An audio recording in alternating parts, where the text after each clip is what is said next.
Wanna be my lover? You Hey. gotta get with my friends. Her, I'm gonna ask you for some. I need some. What is that song really about? If you think about it, you know?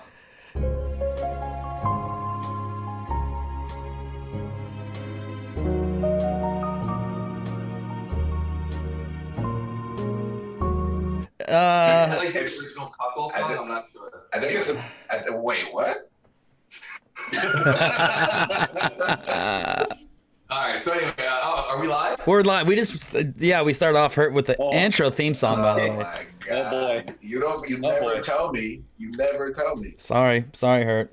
Hurt was just serenading me. In case you guys don't know, I was gonna say, in case you guys don't know, pre-game is usually where we do like singing battles to warm up, do vocal exercises, things like that. So Can we film those and put those on Discord? So everyone can Absolutely yes. not. Oh no! Absolutely not. Low-key, Ron has a really good voice. No. Yo, real story though. Hurt has a fantastic voice. Hurt sung me "Happy Birthday" last year, and it was like angels just coming out of that mouth. Hey, they used to call me the songbird of my generation. Hey man, you've got a good baritone. It's real nice. That's why you guys are not singing your own intro for Home Wrenchers. That should be something. Dan started Garage. Why don't you do something spicy for Home Wrenchers, Hurt? Correction, I started Garage. Ooh, Yeah. Fun fact. Dan just claimed the fame for it. Oh, I passed the buck. There it He's is. not even here to defend himself on that one. Yep. I literally made the song. That was me. Oh, did you get copyrights and do you get checks every month for it or? I should. Oh. Yeah. Oh. Wow, man, it's like the Rick Roll scenario. Rick Roll barely ever saw any money for Rick Rolling video. No way. And then he just monetized it, and now it plays pre-roll ads. So Rick Rolling's dead. No. By the Yeah. way, a quick little thing that you guys don't know about: if you have a meeting with the Hoonigans, we have a conference call number, and the conference call waiting music is Rickroll. That's amazing. I was just on a call with some guys that have been trying to get on the phone with us for like a month, and we finally were able to schedule a call. And when I signed on, they were already on the call, so they got the waiting music. They were like, "Yo, seriously, we didn't think you were getting on. We thought you just Rickrolled us." That's high level, corporate level troll. Yeah, Yep. sure. Leave everybody at the seat of their seat, on the seat of their pants. So what we were talking about before too, guys, was the Home Wrenchers. Hurt just banged one out today. He had an episode drop. Banged one out. Before we get on that real quick, for everyone jumping on, Ken Block's on today. Yep. Go jump on Discord. You got a few more minutes left to throw your questions in. We're going to ask questions for Ken at the Discord. If you don't know what Discord is, look at the top left corner of your screen and you'll see the website to go to. But yeah, so Ken will be on in about 10 minutes. But yeah, so last night, I actually got to watch Home Wreckers right before Home Wrenchers right before it went up. I enjoyed that episode of her, although you managed to actually not do anything, which is amazing. Are you at all My surprised? episode's coming out tomorrow, and I probably did way too much. I worked on my garage for 3 weeks just to get it clean enough to film in, and you crushed it by just dropping some vault footage. Can I defend myself? Sure. I did actually clean my garage and I did actually start working on the GS, but I didn't want to leave the people hanging on the S13. That's fair. Yeah, I didn't want to leave people hanging. People keep asking me on Instagram, "Oh, what happened? What's this? What is that?" So I was like, "All right, let me just put this out there." And then my next episode, your boy's all alone, cleans his garage, rips apart the GS, and it's gonna stay that way forever. So.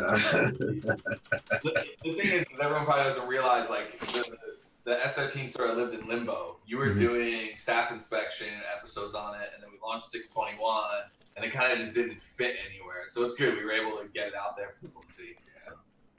So hopefully people enjoyed that. Got to do burnouts, and Dan's burnouts were in there as a nice bonus. That was his first burnouts that nobody got to see. No, people are enjoying it. They're just loving giving you shit, but that's part of watching our content. Would always makes fun of me. That car sounds like a ripper, man. That thing sounds. I'll let you drive it, man. It sounds pretty loud. I'll let you all drive it. want to see what you Yeah, got. that thing looks like a lot of fun. Yeah, Because I feel like I'm gonna give you some credit here. I feel like you were talking about K24 turbos like 3 months before they popped, and now, I mean, I sent you that E36 last night.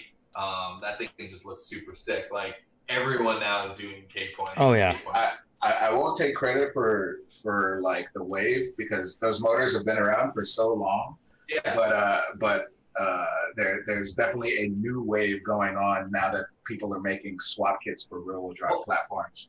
I think what it is you're seeing them go into non-Hondas, right? Right. Yeah. Honda forever, but that's like a really small world. Yeah. But I mean, that E36, I mean, I'll see if I can find that photo and I'll bring it up, but that thing was just super rad. Yeah, I ended up following that guy. That car's cool. I hit him up and told him he should get the same intake manifold as me because he makes a little less horsepower, but way less torque. He makes like 50 less torque than I do. And it's because he's using an S1000 intake manifold, which apparently chokes up the K series. Yeah. Let me, here we go. In K series, still you can pick one up for what, $900, roughly. Yeah, I got mine for $800 from JD in California. Unreal. Yeah, that thing is rad. That's so good. I mean, it's got like the most basic E-chassis wheels on it, but it's still a sick car. By the way, that is like a signature E36 wheel. I know. Like, It's a go-to wheel. Vinny would be stoked about that wheel. yeah. Just like, He just put those on his car. It was in his home renters. The M3 he sold it with those wheels on it. yeah, I'm kind of bummed he sold that car. That's like the car he's owned the longest out of any car. Yeah, I am too. But That was like the most Vinny car ever. Mm-hmm. you know he's gonna come out with something fucking insane. He wouldn't sell it for no reason. Do you guys have any insight on what do you think you might be looking for next? I don't have insight, but I feel like it's either going to be something V8 Okay. or he's going to find somebody selling a GT3 for like $24,000, knock 2 G's off of it, and probably get a set of free wheels. He will 100%. I definitely think he's looking like big boy game right now. I was trying to get him to buy a Viper. I was trying to tell him to get a Viper just because it's such a ridiculous car. And also, if you don't know, Vinny's from Long Island, New York, and the Viper is actually the state bird of Long Island. You know, like it's the official animal of Long Island. So I think that it'd be a perfect setup for him. Like it just nothing said like I'm Italian and my name's Vinny and I'm like a Viper, especially red with like red matched dash. Like, State bird, state car. Yep. State car. Hey. Not state county. I like how No. Puke in chat says Vinny's going to get a $2,500 Bentley, which I do agree. That's something he's probably putting on his list. But you guys should also spam what do you guys think Vinny's going to get? What's Vin's in the next car? So if you guys in YouTube chat want to start spamming some crazy ideas, let's see what you guys think Vin is going to get next. Also, like Scotto was saying, we have Ken Block coming on in the next 5 minutes, guys. And before we got Ken Block here on the horn, let's give some love out to Falcon Tire once again, guys. Shout out to our dudes over at Falcon Tire, supplying us the best street tire for any type of application. Off-road, drifting, Scotto's cars that sit in the garage, Ron's cars, Hertz burnout machines. Guys, if your grandpappy needs some tires or if you need something for your street car, make sure you check out our dudes at Falcon Tire. Hey, you guys want to see Corey get waxed on the Seto Corsa real quick? Yeah, let's see it. What, do you have something? Do you have some footy? Or is this all I have some footage. CGI? This is all CGI. I'm trying to figure out how to screenplay. Scotto, what have you been doing during quarantine? Are you guys sleeping right now, or are you guys just like napping at night and then just like marathoning? We just get in a quickie. We just get in some quickies. Yo, we jumped on the stream the other day, and it was me, Vin, and Ron talking about $2,500 cars, and Hurt jumped on and said, "Oh, I'm just eating breakfast." It was like noon. It was So I know you had. no, it was like noon 30 because we had been on the stream. Yeah, I know you had like an all-night rager just playing. Scotto, you're going to learn very soon what an all-night rager is when your kid turns 7 and 8 months. Okay? They transform into straight-up goblins. Okay, he's a straight-up goblin. Like all right? water to gremlins. Just hyperactive, and then when he learns he can crawl and he wants to just bite your face off with his new teeth, Yeah. I'm telling you, just wait. Okay, that's what I'm up doing. That's dad life. Some people are asking how the Audi is. My episode goes up tomorrow. Yeah, so I've been like, I'll tell you more about the baby. This is all CGI. The kid's been super chill up until now. Now he's a hyperactive Teenage Mutant Ninja Turtle. All right, this is Corey getting waxed. I'm in the BMW because I'm an E-chassis guy now. This is fake news. Get Fake waxed, Corey. news. Get waxed, Corey. Fake news. Get waxed. Get waxed. This is fake news. Get waxed, Corey. This is fake news. Get waxed. Oh, I got stuffed in the wall. Shut it down. No. Shut it down. You did not get stuffed. Shut it down. He stuffed me. You did not get stuffed. He stuffed me. Yep. Look at that. You're all by yourself. No, you hit me earlier. I saw it. Fake news. But real talk, everybody needs a simulator, man. You can't find simulator parts right now. Everybody's buying them all. The shelves are. You can't buy VR headsets. Nothing. Everyone's buying simulators right now. It's crazy. I'm just gonna move into the I'm shop. bring the one from the office. There. You should, man. You may as well. You guys have the baddest simulators sitting in that shop. I know. Dude. Honestly, those simulators are the coolest, and we haven't used them in months. It's heartbreaking. It's crazy how much VR changes the game too. Because I remember, I'm slow on a traditional TV sim, and the second I put VR on, it was like 5 seconds faster. It's psycho. Yeah. Everyone reacts differently, but. I think with the VR, you can understand speed faster. The biggest problem I always have on Sims, because I don't really play them a lot, is that my braking zones are always off because I can't actually tell how fast I'm going looking at a screen. But the one time I played with VR, I was like, oh yeah, I now actually can feel my speed, so like it feels more natural. Instead of looking for a braking zone, I just like normally know where to brake. You know? Yeah. So. And Scott, we haven't had you on in a few days, but what have you been doing for quarantine? Occupying you. What have you been doing to occupy your time? You've been kind of living the busy life. Still running a business. So running a business from home. Just like crazy conference calls left and right. Like I use the same Zoom that we use for the live stream like every day, just for different meetings and stuff. But I have been working in my garage at night. Got enough together to put together an episode. Hell yeah. Tomorrow. People will probably appreciate it because I spend like no time working on my car and a lot of time working on my garage. So if you're into woodworking, this is the episode for you. Honestly, something pretty shitty happens to my Audi. I called Ron about it last night too. He's actually in the episode. The most Hoonigan thing ever happened to your Audi. It seems like it's the Hoonigan curse. So the Audi got hit by the Hoonigan curse, but you guys will find out that. So I just love how the tables have turned on everybody. Hey, I've been immune. The worst thing is the episode I had planned would have fixed what happened to the Audi, but instead I drove it before doing it. But I don't want to give too much away. Another thing to talk about when we're talking about episodes, though, is I finally I got to watch the Hoon School episodes that you guys did on like J turns and tray sliding in the Hyundai. Yo, the tray slide and also just doing 360s, that looked like so much fun. Honestly, that was the most fun we had in a long time, I think. That was such a good day, man. A front-wheel drive car would have been the most fun you guys have had in a long time. By the way, if the mods could throw up links to both those episodes, but especially the tray slide episode, if you haven't watched this one, bookmark it, check it after the stream. It's just a really good old school vibe Hoonigan episode, and your boy Ron proves he's got some hands. Yeah, pretty good job controlling that. And then Hurt came out with just like a flawless 360 on the first try. Although I guess Ron, there was one you guys filmed before you were on camera. Yeah, he had a flawless first try 360 before that. No cameras, no anything. Teague was like, "Yo, can you roll the Hyundai down to the filming location?" We're like, "All right." I hop in with Hurt. And at Irwindale, we're just going on the little downhill section.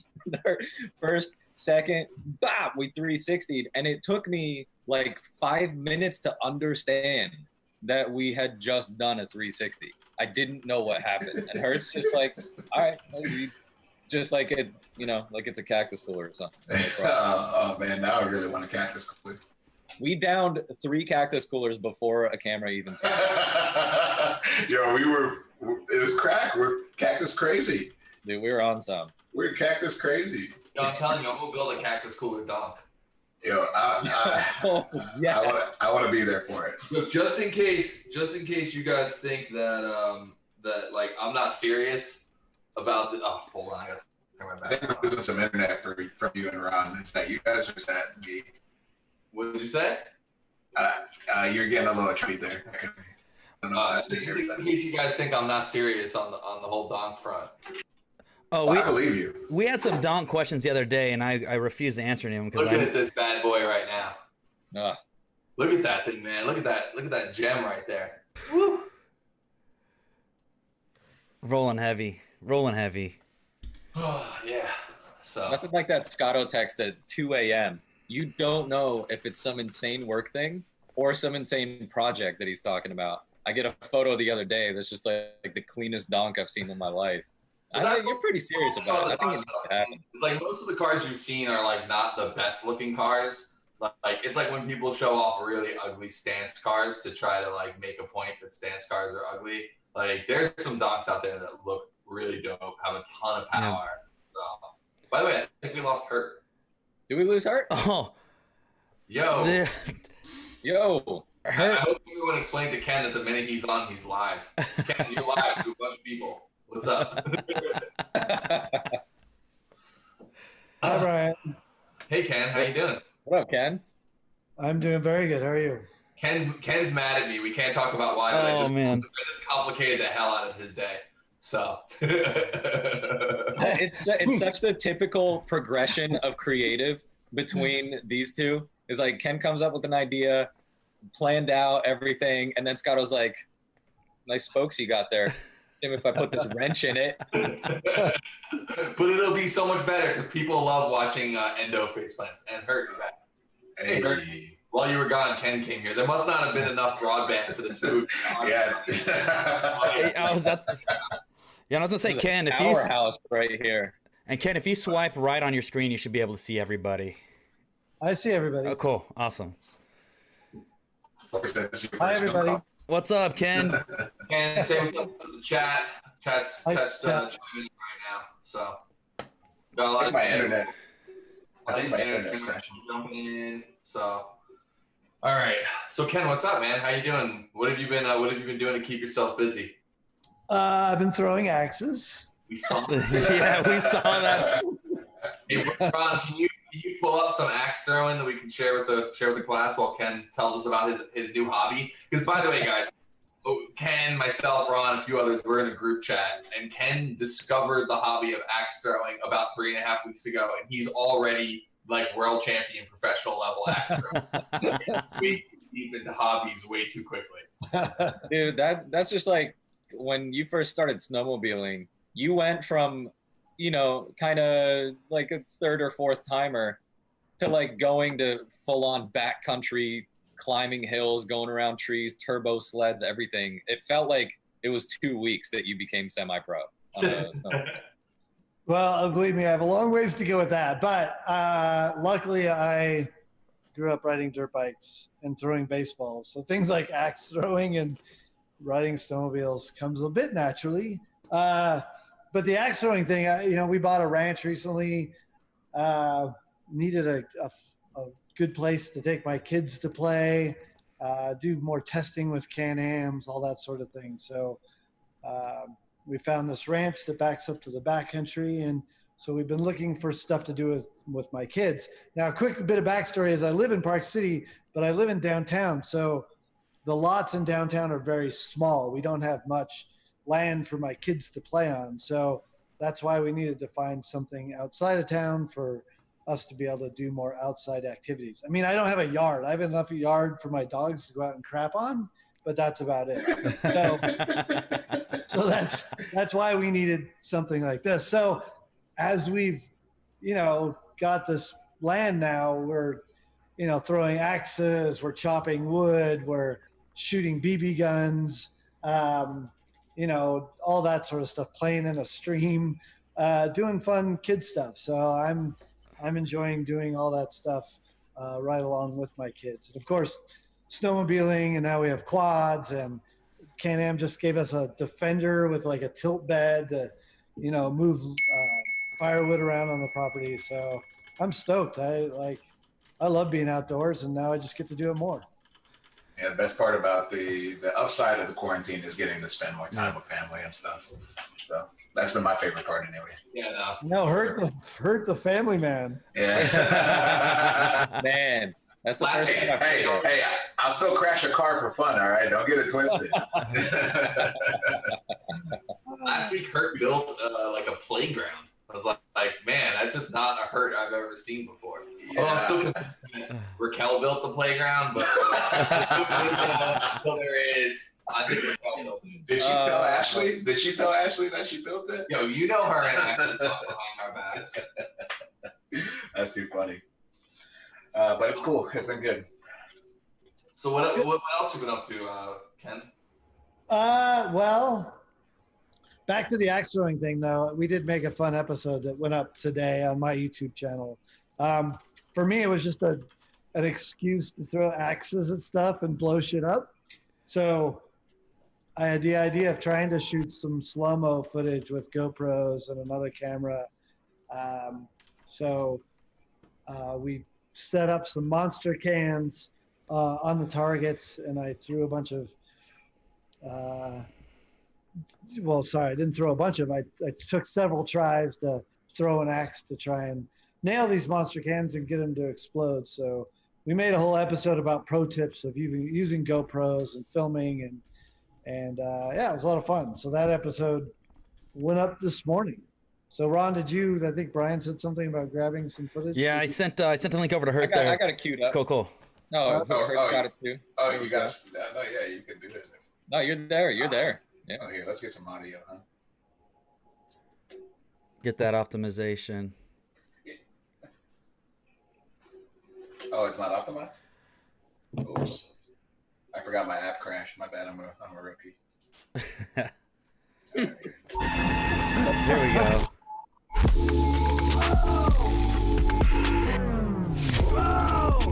Spicy.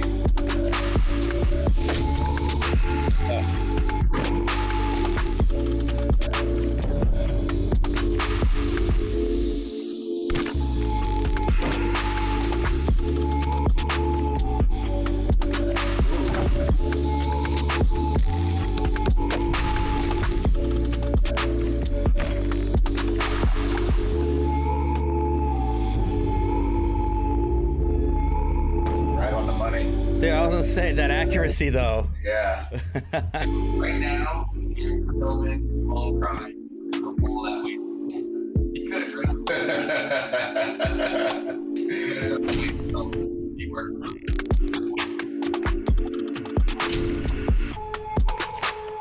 I can't really get it much better than that. Damn, there's actually still some monsters. Should I try and drink it? Yep, still good. All right, well, I think we should be done with this now. So that last shot actually went through the aluminum top of the can, like split the top in half, which is pretty good. It looks like a good time. Honestly, that looked so satisfying. Yeah. Well, Well, his Instagram video, they don't show the connect. You know, they don't show it connect. So I kept watching it. I'm like, come on, just do it. And I actually was about to send them like a text being like, guys, you must have screwed up the edit because it never shows it hit.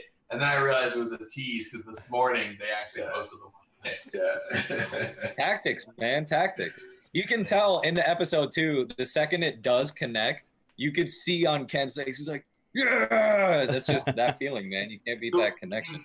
There's one shot where the axe goes past like a GoPro and it follows. Is that like a GoPro Max or like a Fusion? Because that shot's great because it looks like it's coming at the camera and then it rotates around. It's one of my favorite shots.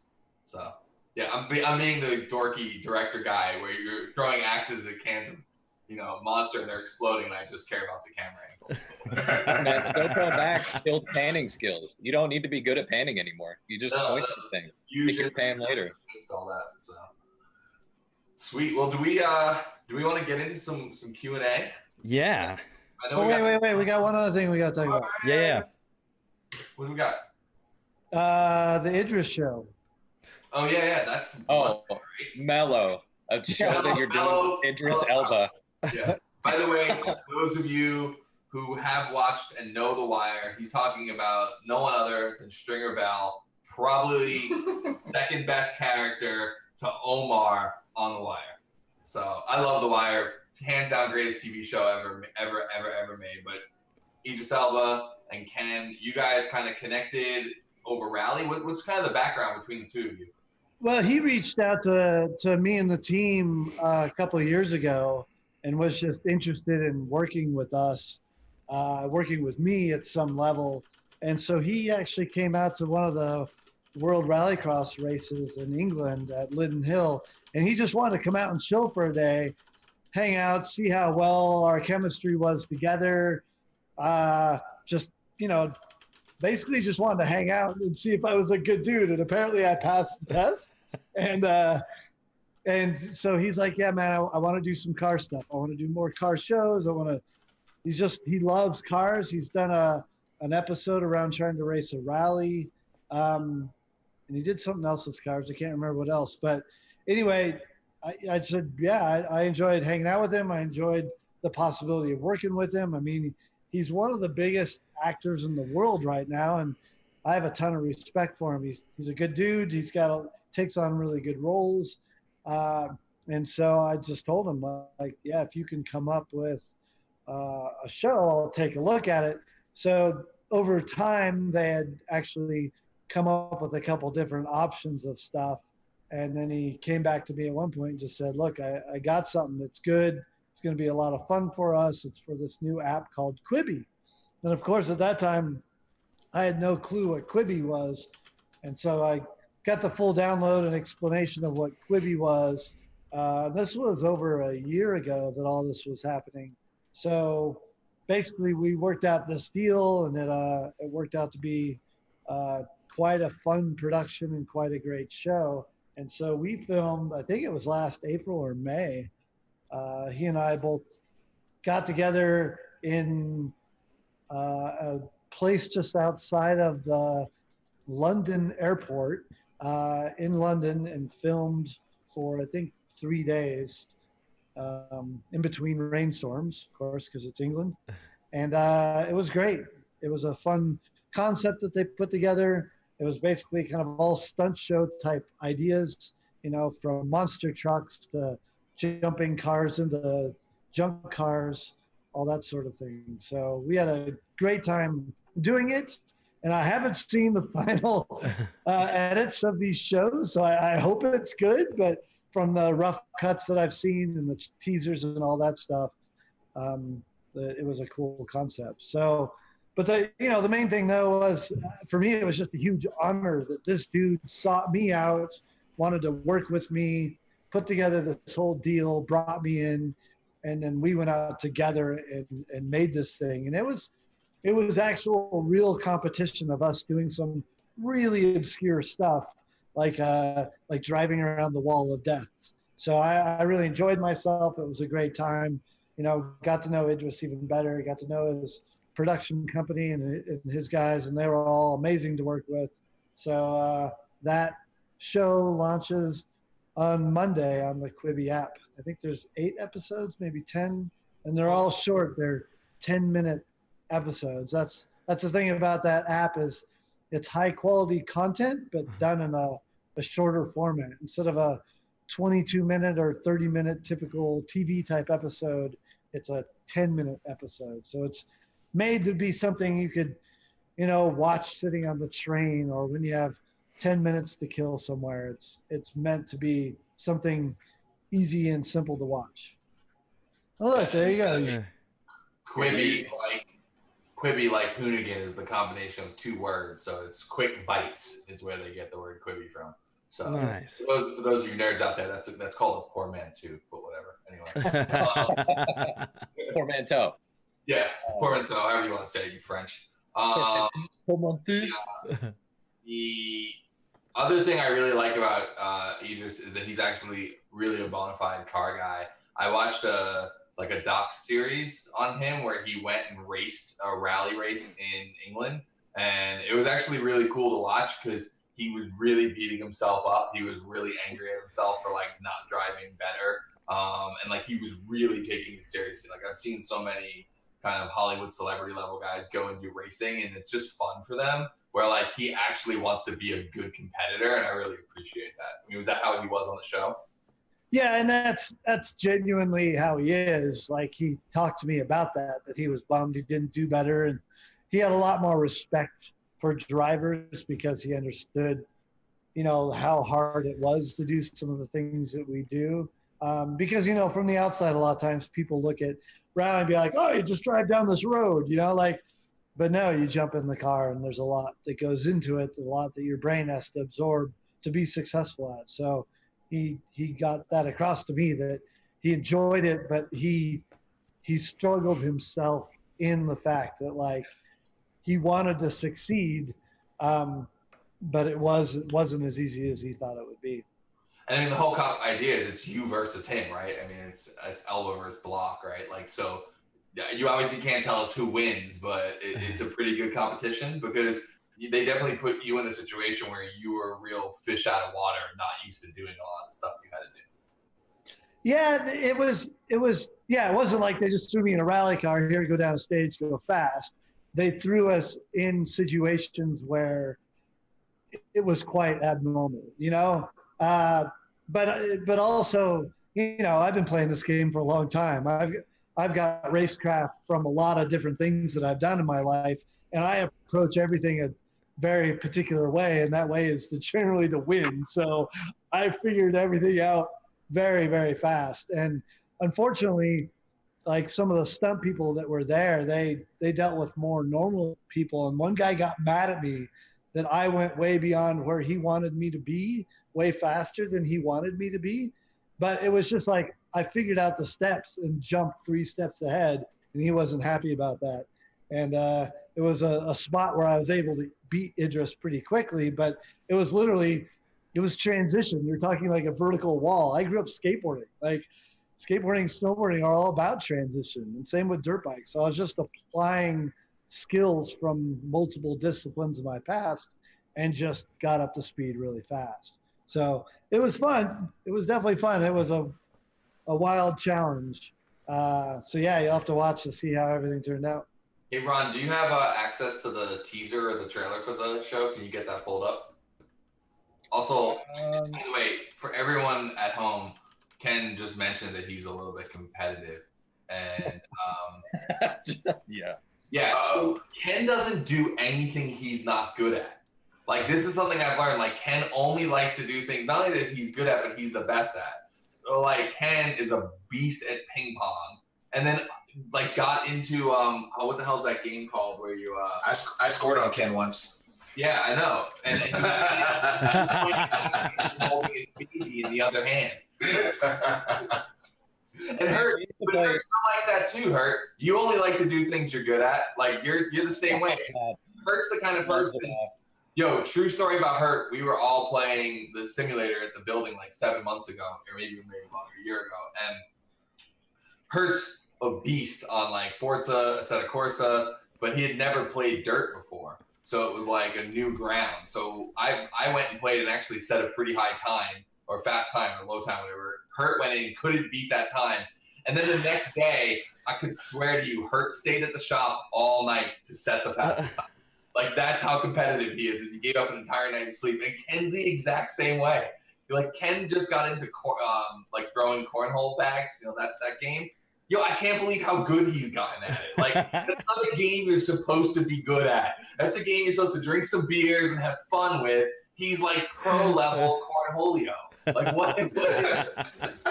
Everything Ken does, he pushes to that level. He's like the least favorite friend to like do any kind of sporting activity with.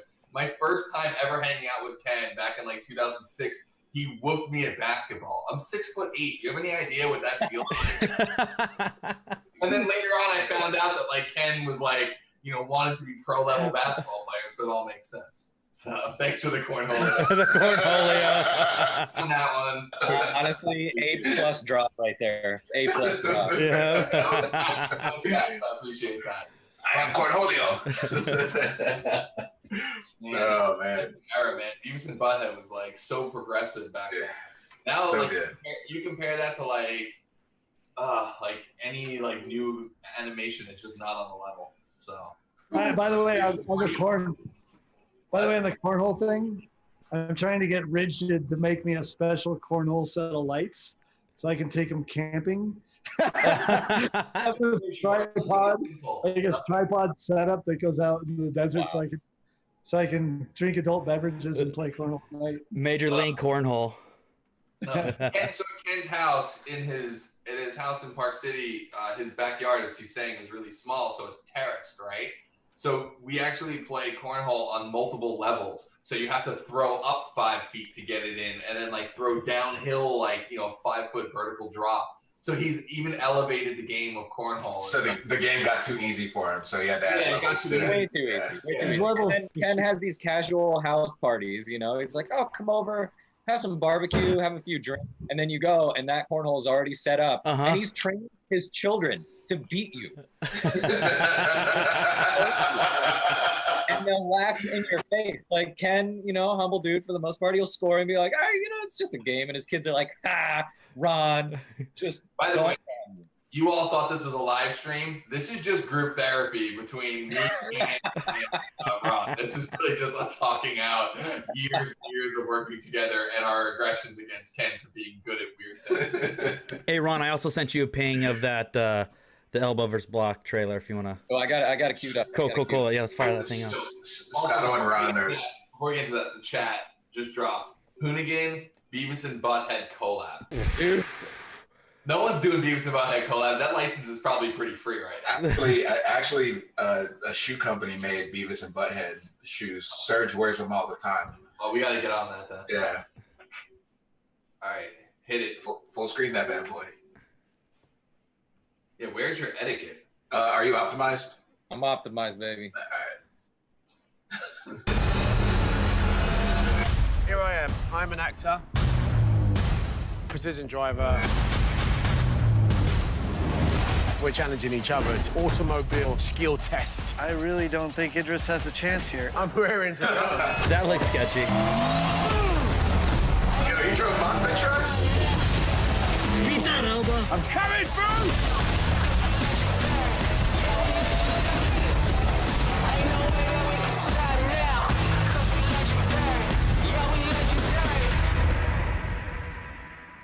Yo, did you drive a monster truck? I did drive a monster truck. Oh my God. That's so sick. And you jumped the Celica? I have a weird story about the monster truck, which is I'm a bit claustrophobic. Like the biggest nightmare that I have since a kid, and it didn't happen to me. It was an actual nightmare. Was being rolled up in a carpet where your head's almost out, but your arms are down to your side. That's like the biggest nightmare of my life. So anyway, I got claustrophobic in the monster truck because you're so bolted in, and like the Hans device won't let your head hardly move, and everything is so compressed down on your body. Like I couldn't stay in the truck for very long unless it was moving. So how sometimes Brian loves to do this to me. Yeah, get in, we're ready. And then he makes me sit there for 30 minutes. Oh, God. Therapy round 2. Hurry up and wait. Waiting on drone. So the same thing would happen in the monster truck. They'd get everything ready, and then I would sit there, and I would start to sweat and get the shakes from being so locked in on this setup that it was kind of scary for me. The craziest thing about the monster truck, though, was the rear steering is just a button that you do back and forth, like this. So you drive the front wheels with a steering wheel, but then you have to control the rear wheels with just a button. That took a little while to get used to. We had Ryan Anderson on the other day, and he explained that he mostly only drives with the rear steer. Mm-hmm. So he pretty much keeps the front wheel straight and then just uses the rear steer to initiate, basically like a handbrake. It helps initiate braking traction. And that's kind of how and then he'll steer into it the other way. We had the same question, like, how do you drive with rear steer? After watching the video that he did in the Burnyard. And the other thing he mentioned I thought was interesting, he told me this. Remember when you guys ratchet strapped me into the car? He says basically the harnesses that they use in the monster trucks, they're like ratchet straps to tighten. That's how tight. Yeah. It's like a ratchet strap. It's not just pull down. It's like they literally sit you in like. Yeah. That's the same way it was in the truck I was in. Yeah. That's scary.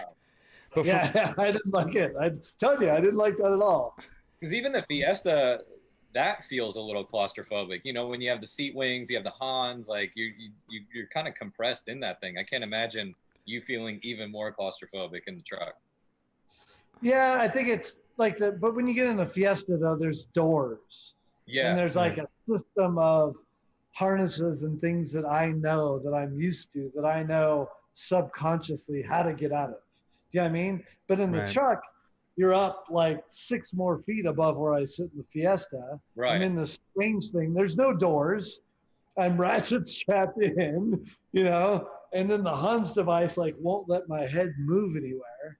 So it was just, and you know how to get in and out of that. It isn't like a door. You climb like down and out. Yeah, like so something, right. So even thinking about it, if something happens and I'm sideways, like I don't naturally know how to get out of this thing.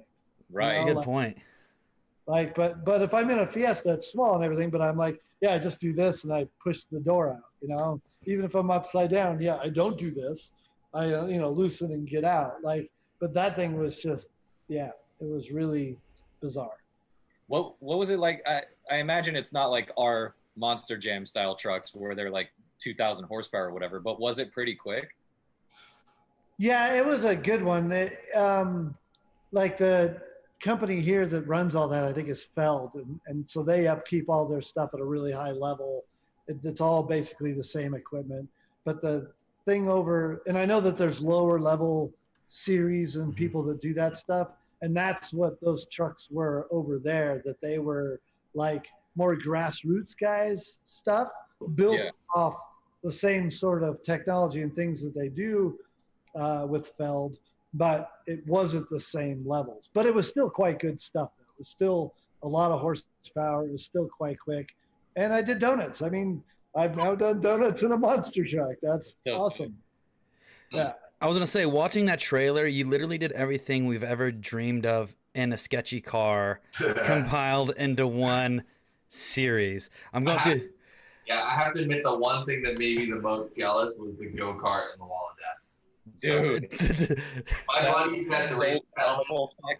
Yeah, my buddy Mel, who runs Race of Gentlemen, he owns a Wall of Death. And I got to like watch it, at the last race and watch motorcycle guys do it. And the whole time I was like, I don't think I would do that on a bike, but it'd be cool to do it in a go-kart. And then he went and did it. It looks so sick. What did that feel like? It was wild. That was what I was kind of explaining earlier about the instruction and all that. And one of the things about that is it's not a solid chassis. There's a pivot in the chassis. Because you have to go from flat and go up onto a wall. And there's only like a little transition, a flat transition that goes around the bottom.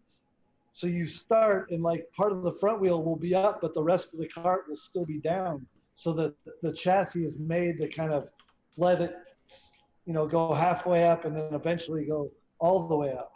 So it's a weird thing. It definitely one of those things where your brain has to kind of catch up to what you're doing because it feels really unnatural. And by the way, once you're up there, one of the hardest parts is every little bit of movement means like a tiny bit of steering wheel movement means a big change, like what you do on the wall.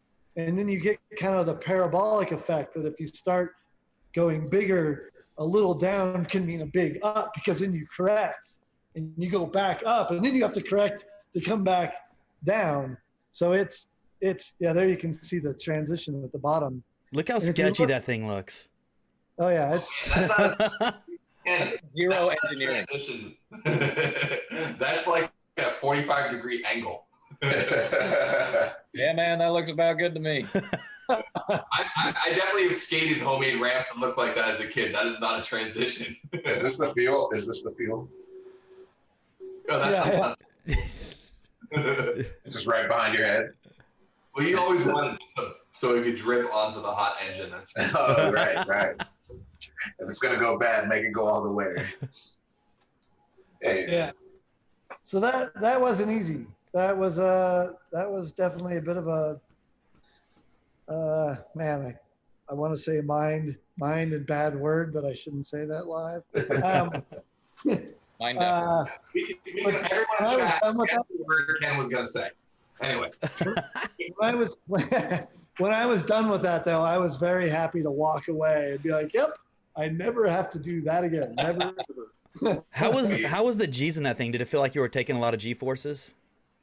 It wasn't that bad. It was probably a G to 2 Gs, but it's more the weirdness of being up vertical and rotating, you know? Yeah. And I had the same feeling when I did Gymkhana 3, when you're going like 100 miles an hour on that bank, that even though visually you're doing something kind of crazy, but when you're inside, all you see is a road and a line that goes up vertically in front of you. Yeah. And that's all you see. You don't see this perspective of a wall. You just see this material in front of you that just basically goes up and away. Yeah. So your mind has to basically adjust to like this new setting. And they have these lines on that wall, on the wall of death. And that's kind of what you have to learn to adjust your mind to. Like, this is the road ahead. Follow that line. Sketchy, Ken. Yeah. Yep. It was quite fun, though. So anyway, I think the show should be quite good. Yeah. Idris and I had a lot of fun together doing it. We were real competitive, but at the same time, we enjoyed it. Some of the stunts are silly. Some are like the wall of death. They're really quite difficult. Some of the stuff was real stunt driver stuff, which I thought really kind of annoyed me because I've never thought, like, you know what a good idea is? Let's jump in a car to a dead stop. Yeah. That's everything we try to avoid in motorsports. Yes. I'm like, this is the dumbest thing I've ever seen. You know, I have a harness between my legs and my family jewels, and you want me to jump to a dead stop? Like, that's not cool. Not cool at all. Too flat and a dead stop. Yes, no, not even to flat, like to like a down angle. Oh, So that's actually that's Zach's specialty. Zach likes that. That's he likes. Yeah. He likes nose it on in, you know. So, But that's just like the story of all these automotive shows that get produced by not automotive people, right? Like they make you do things like that. Yeah. That's just kind of how it goes. Well, no, I asked. I was like, why are we doing this? This is really dumb. They're like, well, we're stunt people. This is what we do. This is how we jump cars. I'm like, that still doesn't make it smart. Like, Oh man. so yeah. So that was one of the competitions, like trying to get a car with a trailer behind it, you know, like a little trailer, up as fast as you could get going and jump off a jump into like a bunch of junk cars.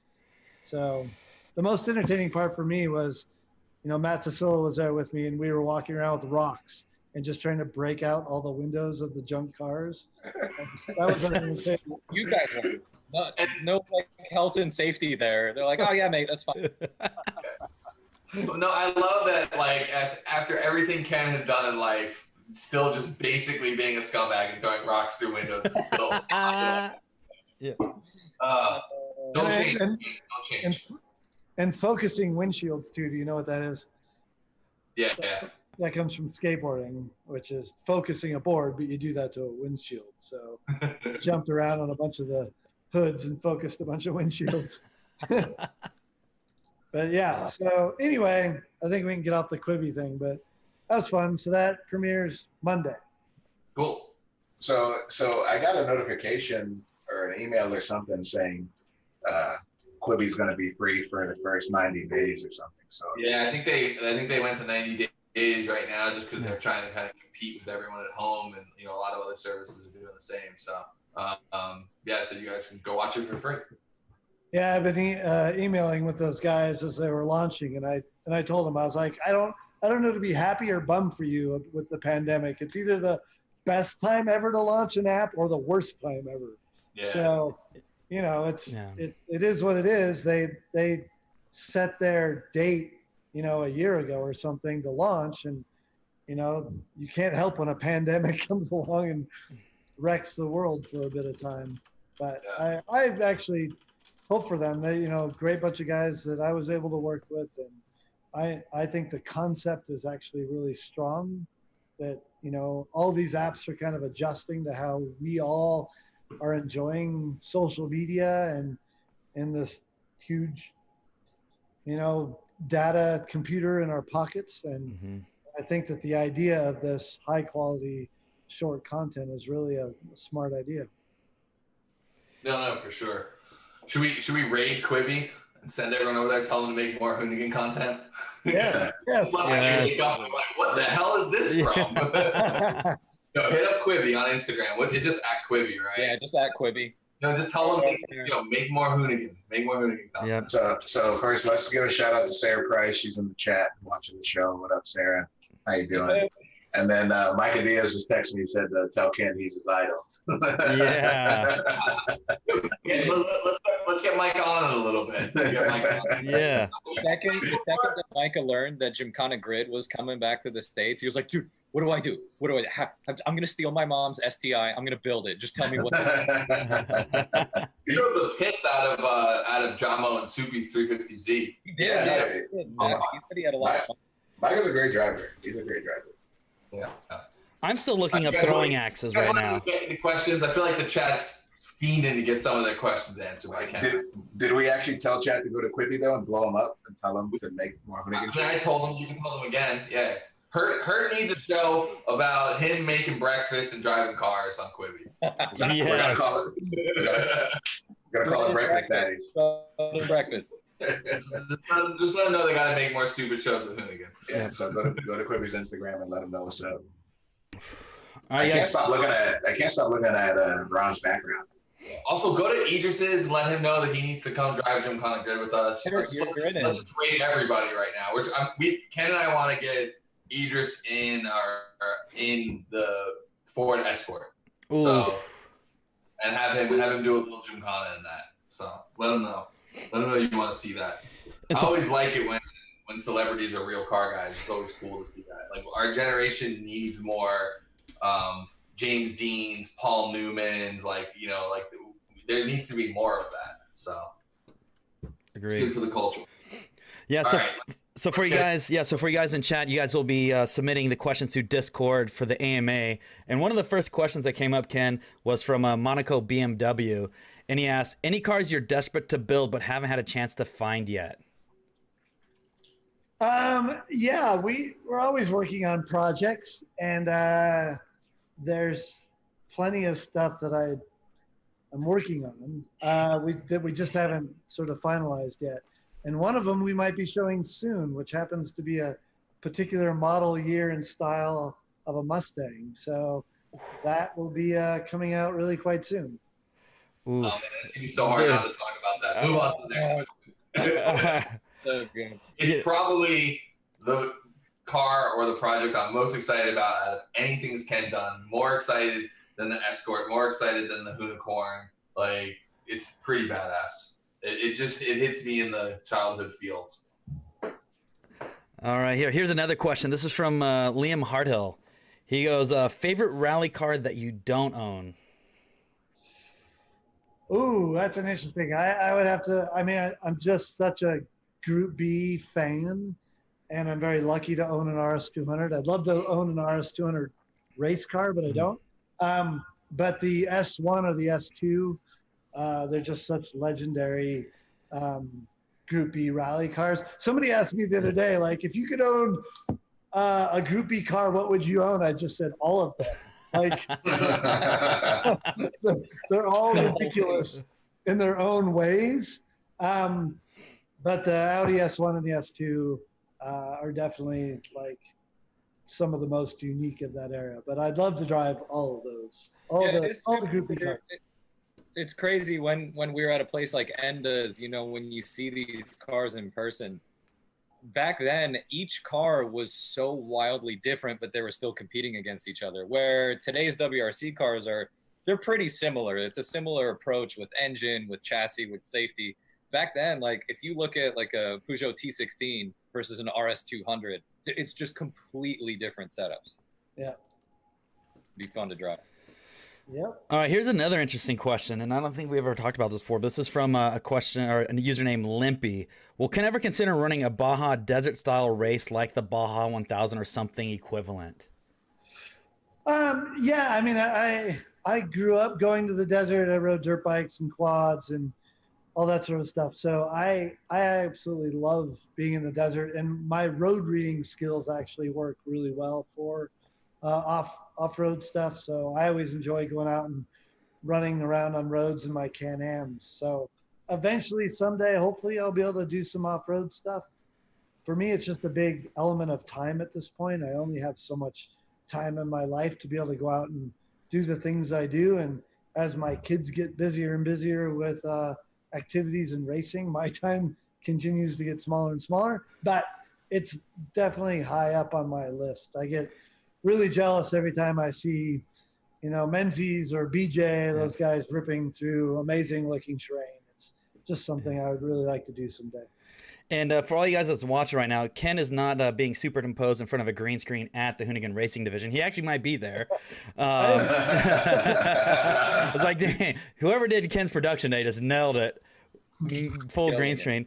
And this question is actually, related to Hoonigan Racing Division. It's actually through. I'm sorry. Can I excuse? I've got something I've got to share. Hold on one second. That just came through. Oh, hold on one second. All right. Hold on. Uh-oh. Let me get a hold of this. I gotta share this. This just came through, hot off the press. Bagsy, our buddy Ken's monster teammate, fellow friend of Hoonigan, just sent me this video. Hold on one second. Here we go. All right. Here we go. This is the fun on set. You optimized. Oh!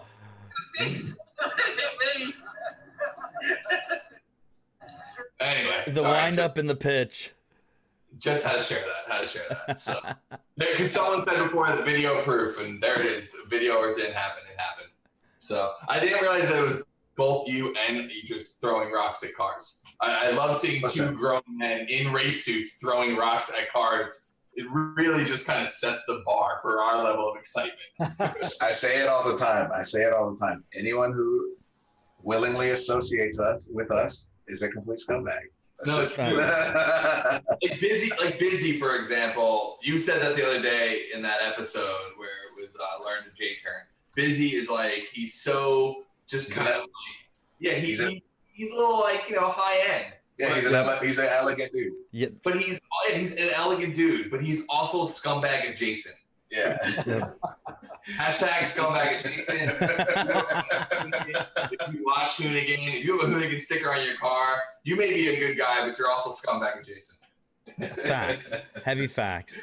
Do you identify as a scumbag? You might be a Hoonigan. All right, Ken, so going back to that question from user NZ related to being at Hoonigan Racing Division, he goes, what part of the ain't care wall are you the most proud or ashamed of? Oh boy, that's a tough question. I mean, the fact is, no one likes to crash or have parts go bad on your car. The ain't care wall for us is just a way to celebrate the fact that we go out and we race hard, So there's stuff on there all from that has bad memories, like the drive shaft locking up and breaking on at Randy's Donuts. Yep. In Gymkhana 7 filming. So that has more of it's not something I'm ashamed of. It just has a negative connotation because that sucked. It was just a mechanical thing. But there's also stuff there's a wheel there that I talk about a lot that I was on the last stage of WRC Spain in 2012 and I was doing okay. I only did 3 WRCs that year, and Spain's just a great event. I was 9th or 10th, and it was the last stage, and I was just flying along on this great tarmac stage. It's only 10 miles long, and I came around a corner and I saw a rock at the line, and it was too late to adjust my line, and I hit it, and I didn't think much of it besides oh, that sucked. I hope it doesn't doesn't give me a puncture. Well, Right. a mile later, the tire came completely off the rim, and I was driving only on a rim, and I had like 3 miles left of the entire rally. 250 miles of racing, and I had 3 miles left, and I had to do that last 3 miles on a front. I think it was a front left rim, right, Ron? Ron, you were there, right? You took a photo.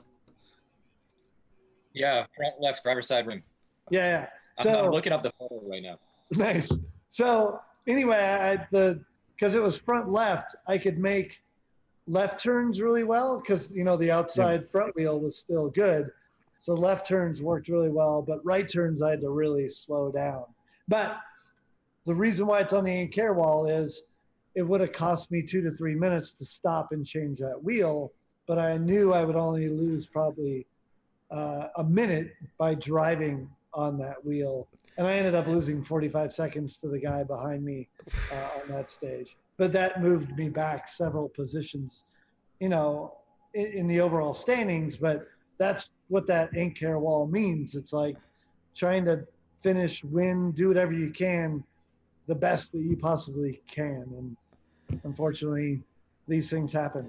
Yeah, that's one crazy thing that you bring up that you don't think about not being a rally driver, but you have to make those split-second decisions of do we stop or do we go, and it has to be decided at that very moment.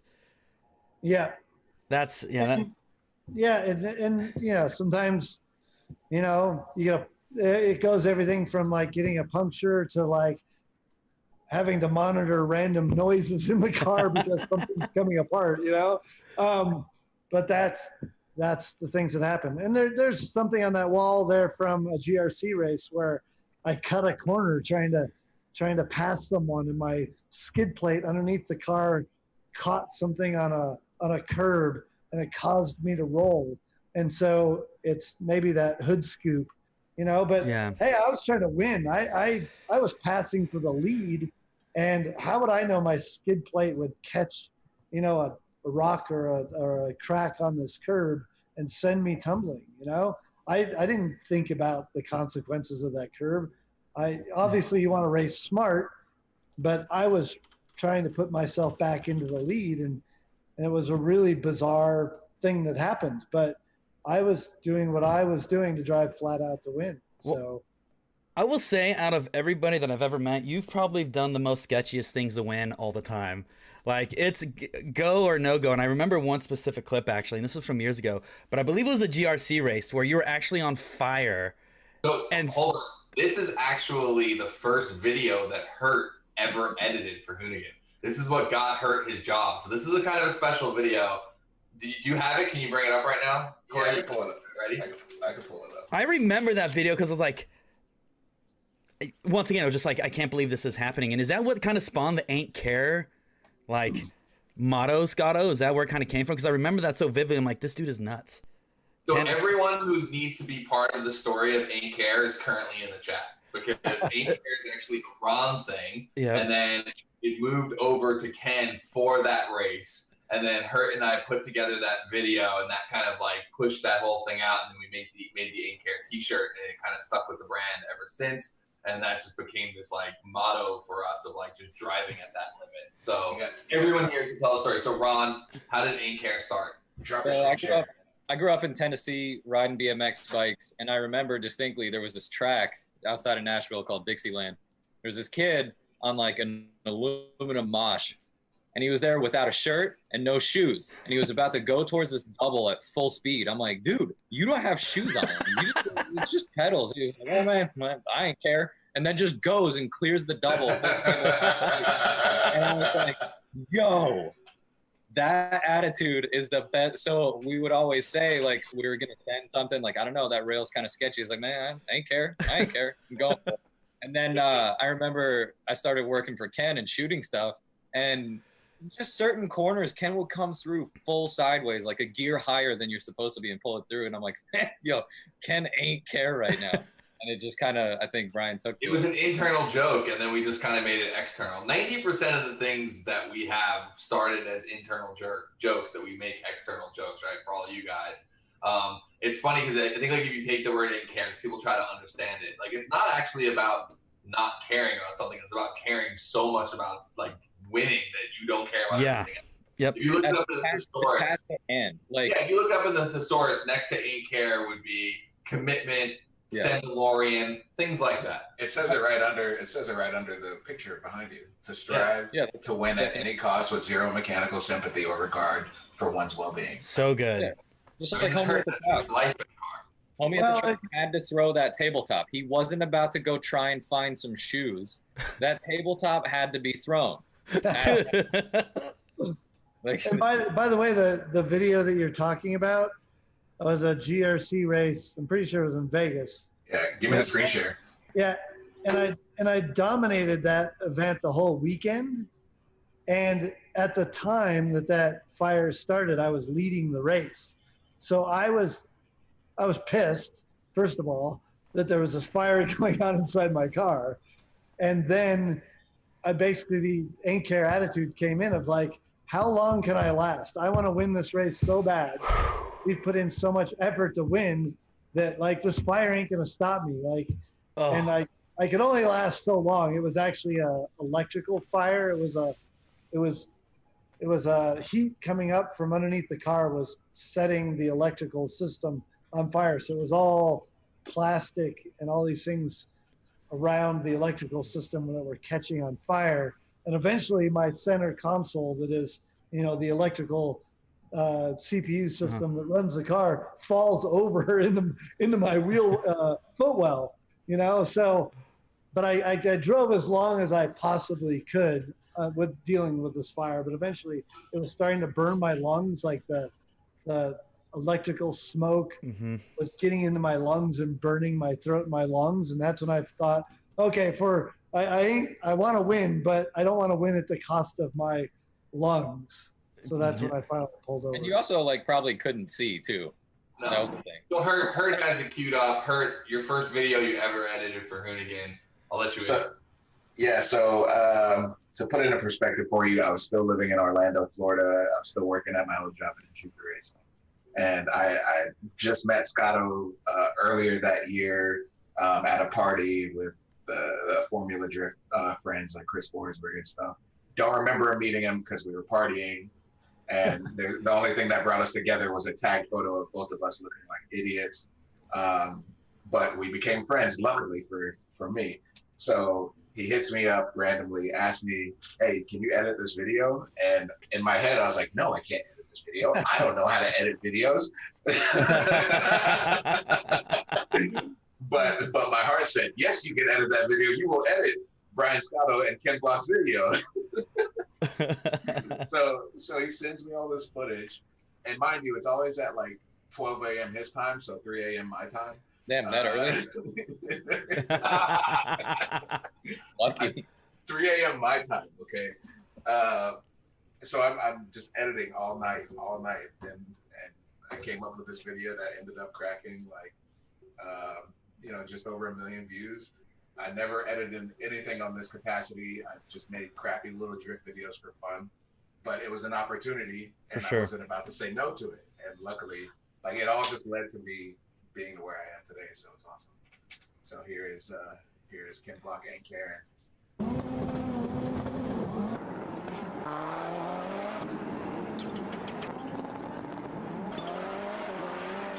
Is it loud enough? Yeah.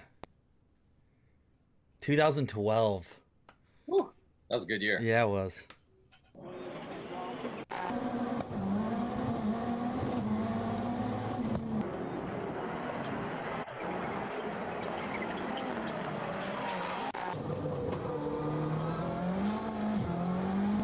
I had to learn how to do all of this. I didn't know how to do any of this. That's pro. I love the truth coming out right now. I was like, that's not what you said when I hired you.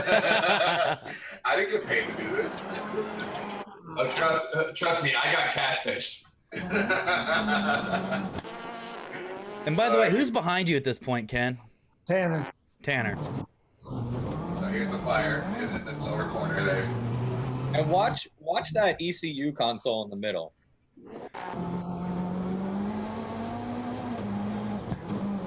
Melting and falling over. Holy. Oh my God, the Tanner shade. He's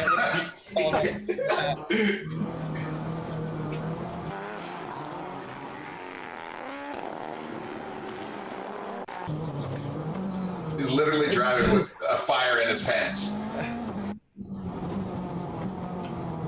Look at that. Yo, shout out to fire suits. Yeah. What an unfortunate event. Like, of all the things that Ain't happen. care. Yeah. One of my favorite all-time videos. Well, by the way, the Tanner thing was because he got to the end of the race and was like, "Oh, I beat Ken. I won. I passed him clean." And later on, I was like, "Dude, did you not know I was on fire?" He's like, "No, I didn't know. I didn't care." And I was like, "All right, well, that's one way to look at it, but okay." Hey, Kurt, can you pass me the screen real quick? Yes, sir. So, just because you brought it up, I was able to find it real quick. This is the photo that connected me and Hertz romance. Oh, no. Oh, no. Romance photo. Oh, no. Here it is. Oh. There it is. Without this photo, I never would have known I met Scott. There's that skin guy in the So we middle. both got tagged. See, we got, boom, and that was it. Wow. That was it. Romance started from that point. Hertz holding the water in his hand, by the way. Did you see that? I was trapped. Never mind. Let's just move on. Let's just move on. Oh, man, All right, next question. That was a good little tangent. Yeah. Good times. Let me grab the screen real quick. I got this is going back to the previous one, but I got a little something. I got 2 photos. By the way, that Oh. background is hard as hell. The background, yeah. I can't stop looking. You had those once upon a time, right? You had a Kazi 2.3 or something, right? Yeah. Anyway, continue, Ron. Ron, blow up that photo again. Did you have that you just had open? The one with Ken and the wheel? should be up. No, see it? no, it's on the wrong What? screen. Reopen it again. There it is. Oh, it's gone. What do you mean? I see it fine. There it is. Yeah, look at So that. that's that stage from WRC Spain. There you have the wheel. Look at that chunk right there out of the metal. And this was, Ken, this was like, what, 2 or 3 miles into a 7-mile stage? Yeah, that's what happened 2 or 3. So I ended up having to drive like half the stage on the rim. And that corner there, that's your photo, right? Yeah. Yeah, so you're like at a junction right near the end of the stage. So we make a left off this road onto another side road, and then the finish is maybe a half mile up that road. But the funny thing is, like, I got to that junction and I knew that curb was there, and I knew I was on a rim, but I'm like, what more damage is it gonna do if I run over the curb? Right. So I cut over the curb as I went through that junction. That was sick. That a little extra grip there. And so afterwards, you can even see here when a tire pops like that, it kind of becomes a mace on the fender. So you got a lightweight fender. It takes the whole thing out. You finish the stage. You put a fresh tire on to be able to transit back to service. And we followed you on the transit stage back. And I got this photo of the car, fresh tire on, but the whole front end like taken out here completely. Yeah. It's so good. That's a solid roller right there, Ron. Yeah, I like shout out to Ron. And we were in a white van, and the sun was on the right side, popping back off the van. I was hyped on a that. little Man. bounce. That's nice. I was like, how is that lit and living in its own shadow? That's really nice work. Full door open, snacks flying out, probably. I taught Ron how to be a photographer, and then he got way, way, way better than me. I handed Ron his first camera, like handing a private a machine gun in the middle of a trench. We were like shooting in Turkey, and I was like, "Hey, this is how this works. Take a photo of Ken when he passes," because we had 2 cameras. Don't freeze the wheels. That's all you said. What? Don't freeze the wheels. Drag the shutter. It's my biggest gripe with motorsport photographers. Don't stop the action. And by the way, just for those of you that don't know, the race cars, the rally cars are built so that if a tire like that comes apart, you can destroy that whole corner of the car, including the brake line, and it won't affect the rest of the braking of the rest of the car. And it's built like with the plastics and everything, the carbon fiber, that the corner will come apart, but you can still continue rolling. So the WRC engineers figured out that this happens quite often, so they engineered each of the corners to work like that the tire can come apart, but it won't damage like sensitive electronics or ruin the rest of the braking of the rest of the car. Best race cars in the world, hands down. I'll fight you. Best racing in the entire world. Fight everybody. There's nothing better than WRC, rally. Just fight you all. Nothing better. So Why don't you guys do it then?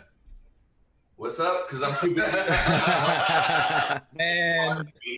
I'll give this up tomorrow. How are you gonna feed little guy? Ken, I just like pushing buttons. Ken, if you had to be a co-driver for Ron, Scotto, or Hurt, who would you choose to be the driver? None of the above. Sorry. The disrespect. The disrespect. Dude, if you put Ken in the same car as me and I was behind the wheel, I would crash first corner, trying to not suck. Wait, didn't you do that with Orban? Yeah. No, that wasn't first corner. First corner, all right?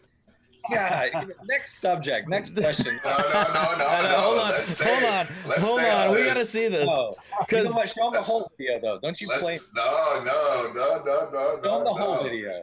No. No, because what's gonna happen is the shit car episode is gonna come up too, Ron. Look, I have a conference call I need to jump on right now.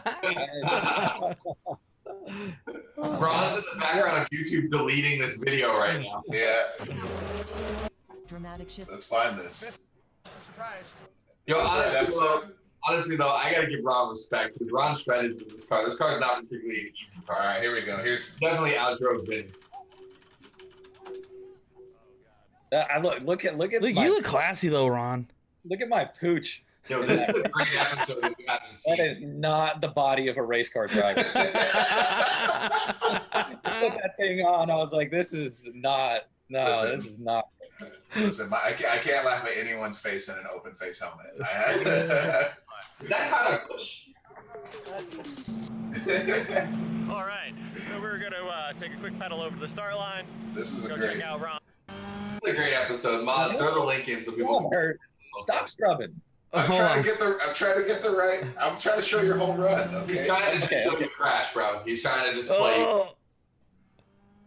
Honestly, Honestly, I was super jealous. I couldn't go do this. I blacked out. The second I got behind it, I forgot everything about cars. You went through like this hour-long ground school just to yeet it out the window. Forget everything. Watching this is Good. still making me jealous. Yeah. I was supposed to go, but I forgot. Something happened. Oh, A little wide there, a little wide. Little flame pops. And you can feel the flame pop in the back of your seat. a little aggressive there. Ken, what do you see here? Ken, tell us what you see here. See one of my favorite cars in the world. I'm just jealous about driving that car right now. Oh. That thing, yeah. I mean, I have no idea what I'm judging, but it drove great to me. Oh, Ron! I'm sorry, Charlie Murphy. I was having too much fun. And from a pro side, what would you have done to avoid that? I mean, clearly Ron had the right amount of speed for the wrong corner, but how would you have gotten out of that situation? He was going the right speed. The corner was just too tight. Yeah. Exactly. That's definitely the You can understand. He's got my back. the corner's fault. Yeah, totally corners. Amazing. That is amazing. That was a good time. I cannot believe that Steve let us do that.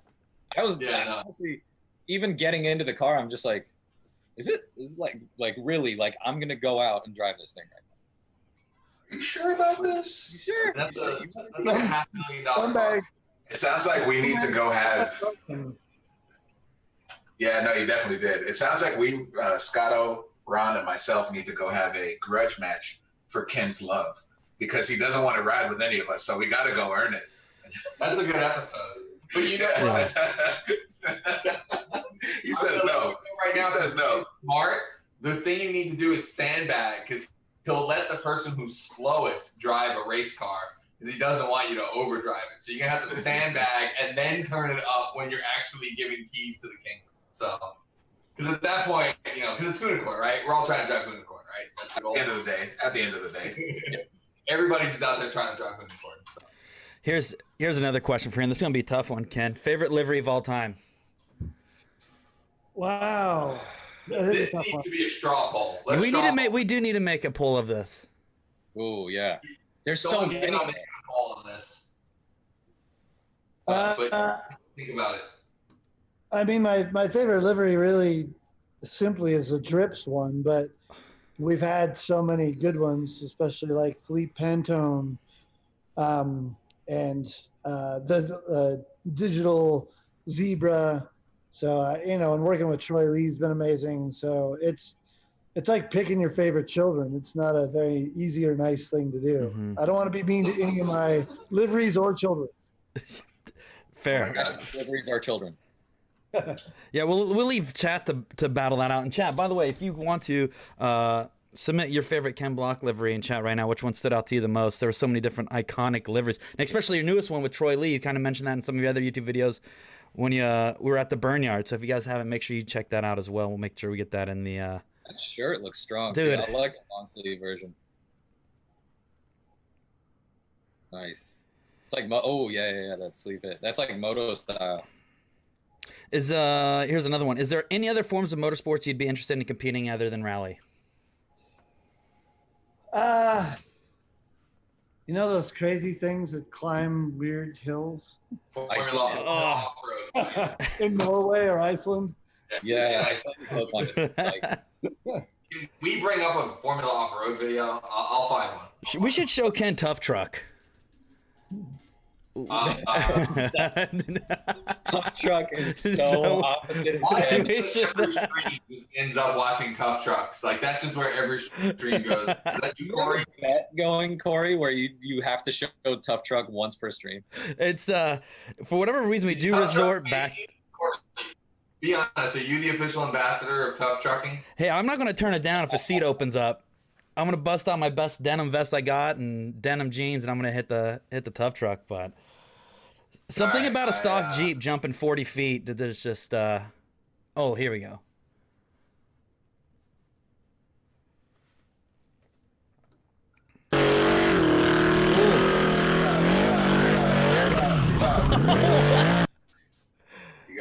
Look at that.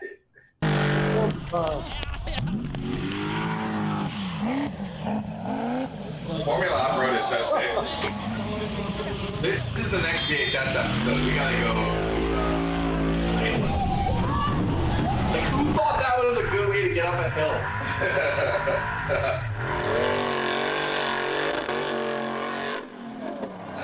Oh my God. This is right on the same level as Tough Truck. No, this is a whole other level than Tough Truck, man. This is our next bracket battle. It's Formula Off-Roaders. Oh, yeah, that's a good one. Oh. Yeah, there's no easy way down, actually. No, that's pretty much it. I can't imagine getting out of one of these events without totaling your. Oh my God.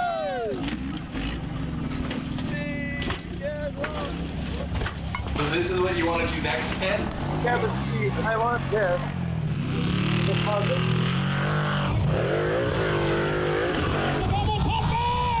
You can turn it down a little more also. The volume. Yeah. So I want this, but I want to go the Ain't Care route and have the turbo a giant snail sticking out of the hood like the patrols in Dubai. Into it. Yeah. This guy somehow lost 5 tires. You're gonna have to build a cage for your turbo. Yes. That's what Yes, turbo cages. Man. Turbo cage will be sick. By the way, this video is called Best of Formula Off-Road Hill Climb. I just want to point out it's all crashes. The best of. The best part is not, I haven't actually seen anyone successfully get to the top. There's no way you can come out of one of these events without totaling your car. It almost looks like remote control cars. By the way, my other favorite thing I would like to do is those boats like in New Zealand that look like they're on a rallycross track. The speed. Boats. Where the co-driver just does directions like this. Yeah, someone's got to pull that up because that's just the best stuff. You got What's it that? called?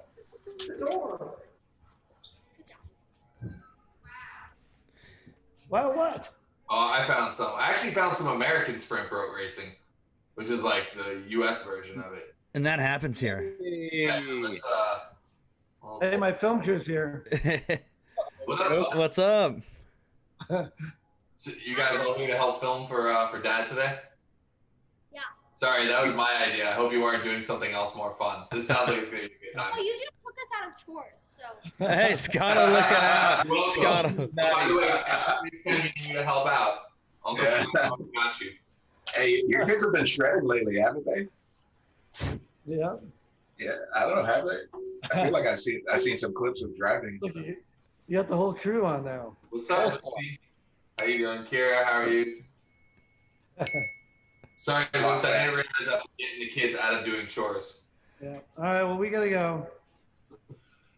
Thank you very much. All See right. you Guys, thanks for having me on. guys. All right, Happy chat. back. Much more to talk about. See you guys. All right, Ken, catch you later.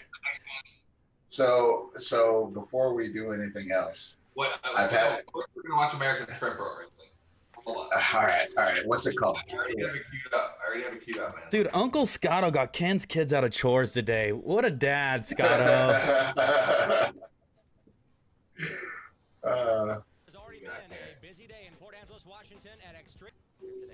This is what it looks like, right? It's usually like a course cut in like the March. This looks intense, man. Yeah, I mean the graphics alone are letting you know what this is all about. You remember the guy who brought the 1,000 horsepower V8 twin turbo FC RX-7 that was stupid clean? Mm-hmm. Yeah. He does this kind of stuff. He's actually a professional boat racer. I want to point out that they have a roll cage because they do actually flip and roll across land. Any kind of boating event that may require like a flip or a roll across land is just on a whole other level. Hey, Ron, can I be your co-pilot? Yeah, 100%, dude. I just want to ride. I just want to do this the whole time. I just want to point out how amped the co-driver always looks in these, and just how sketchy this is. This is the second sketchiest boat racing that there is. By the way, Zach, you couldn't have shown up at a better time. I know this is the call of your people. I know you're pretty excited about that. Zach smelled a V8. Welcome. Yeah, well, thank you. I heard from the grapevine you guys are talking about Formula Off-Road, which is pure mayhem, and then you just segued straight into this. I wonder how many deaths per year actually happens in this. Corey, I got our team name on this Please. setup. Oh, dry dock. Into the crowd. Into the crowd. Straight dry docking. Yo, watch this. This is not going to end well. It's already in slow-mo. Too much understeer Well, right that's there. what you get when your co-pilot's pointing straight the whole time. Yeah. What's our team name, Ron? Definitely co-pilot error. Virginia Slims. Virginia Slims? Team Virginia Slims. They're like mini cigarette boats. I just thought you were talking about our pooch and our racing suits. Oh, dude, that's the irony of The it. Virginia Thicks. I would definitely name my boat Lucy. If you didn't grow up with the bodega, you don't know what that is, but that's some 25-cent jams.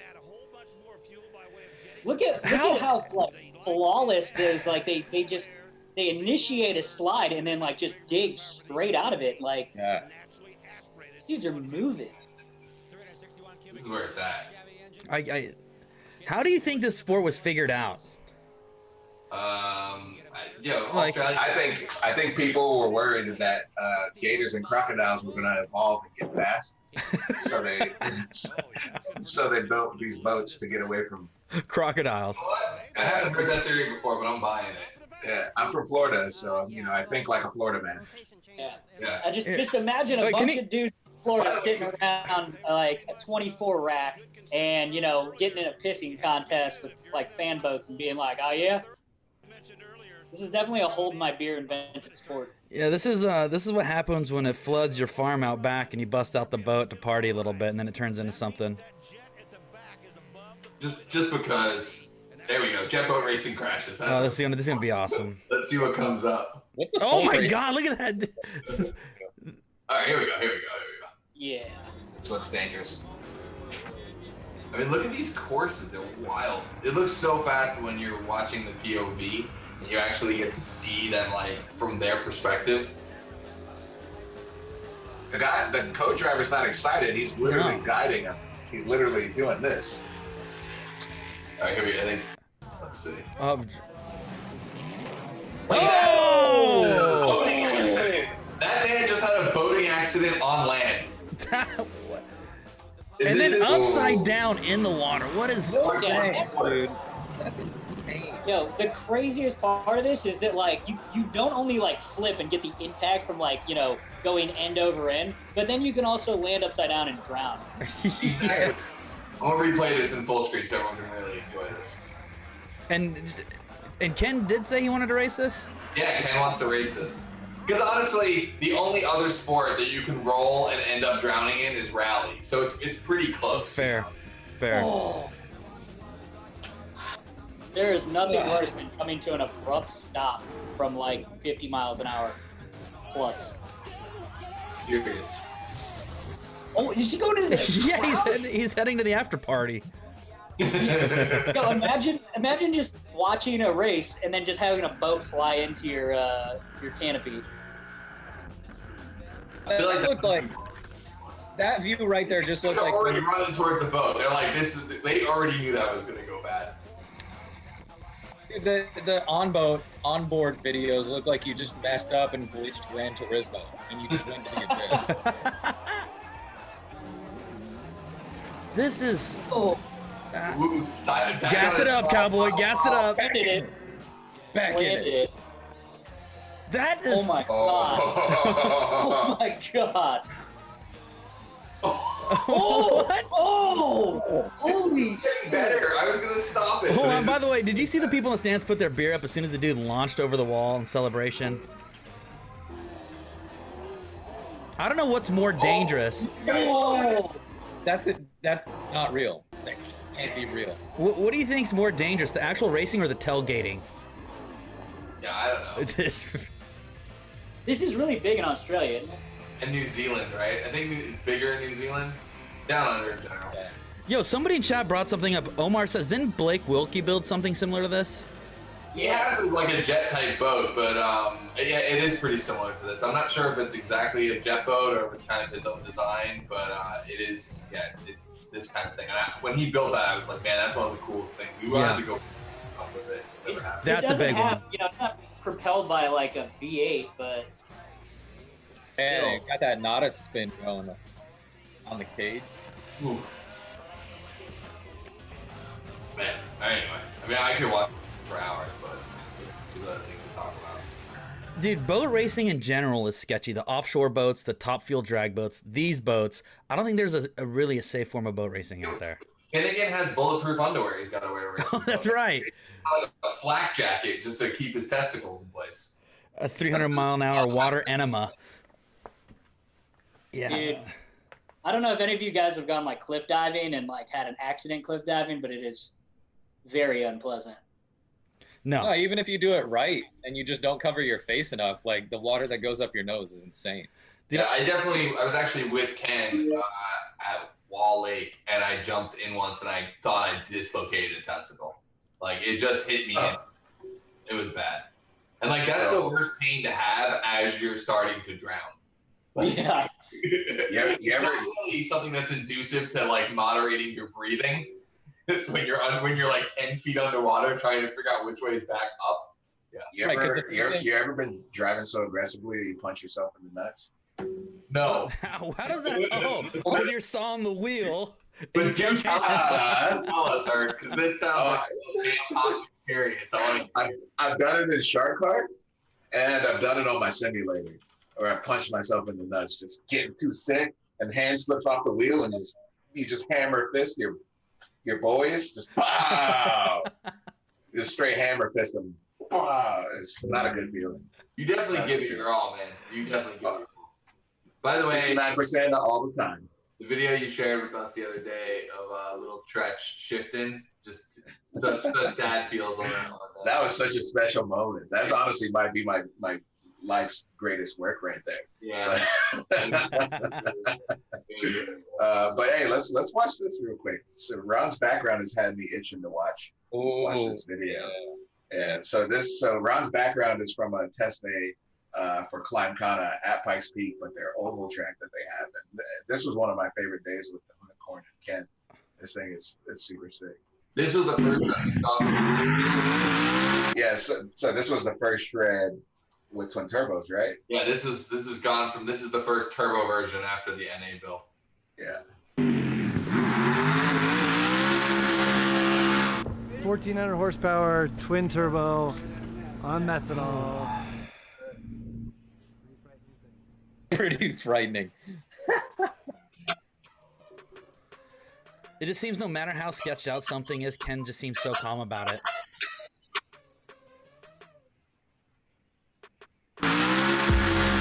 Get to the guts. It's a shame we never put this on YouTube. It's got 10 million views on Facebook. You guys made a tangents on it, but I loved editing this video.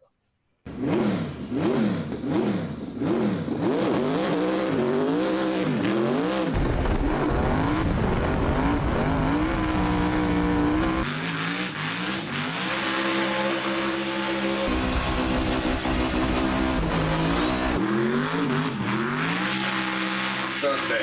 So sick.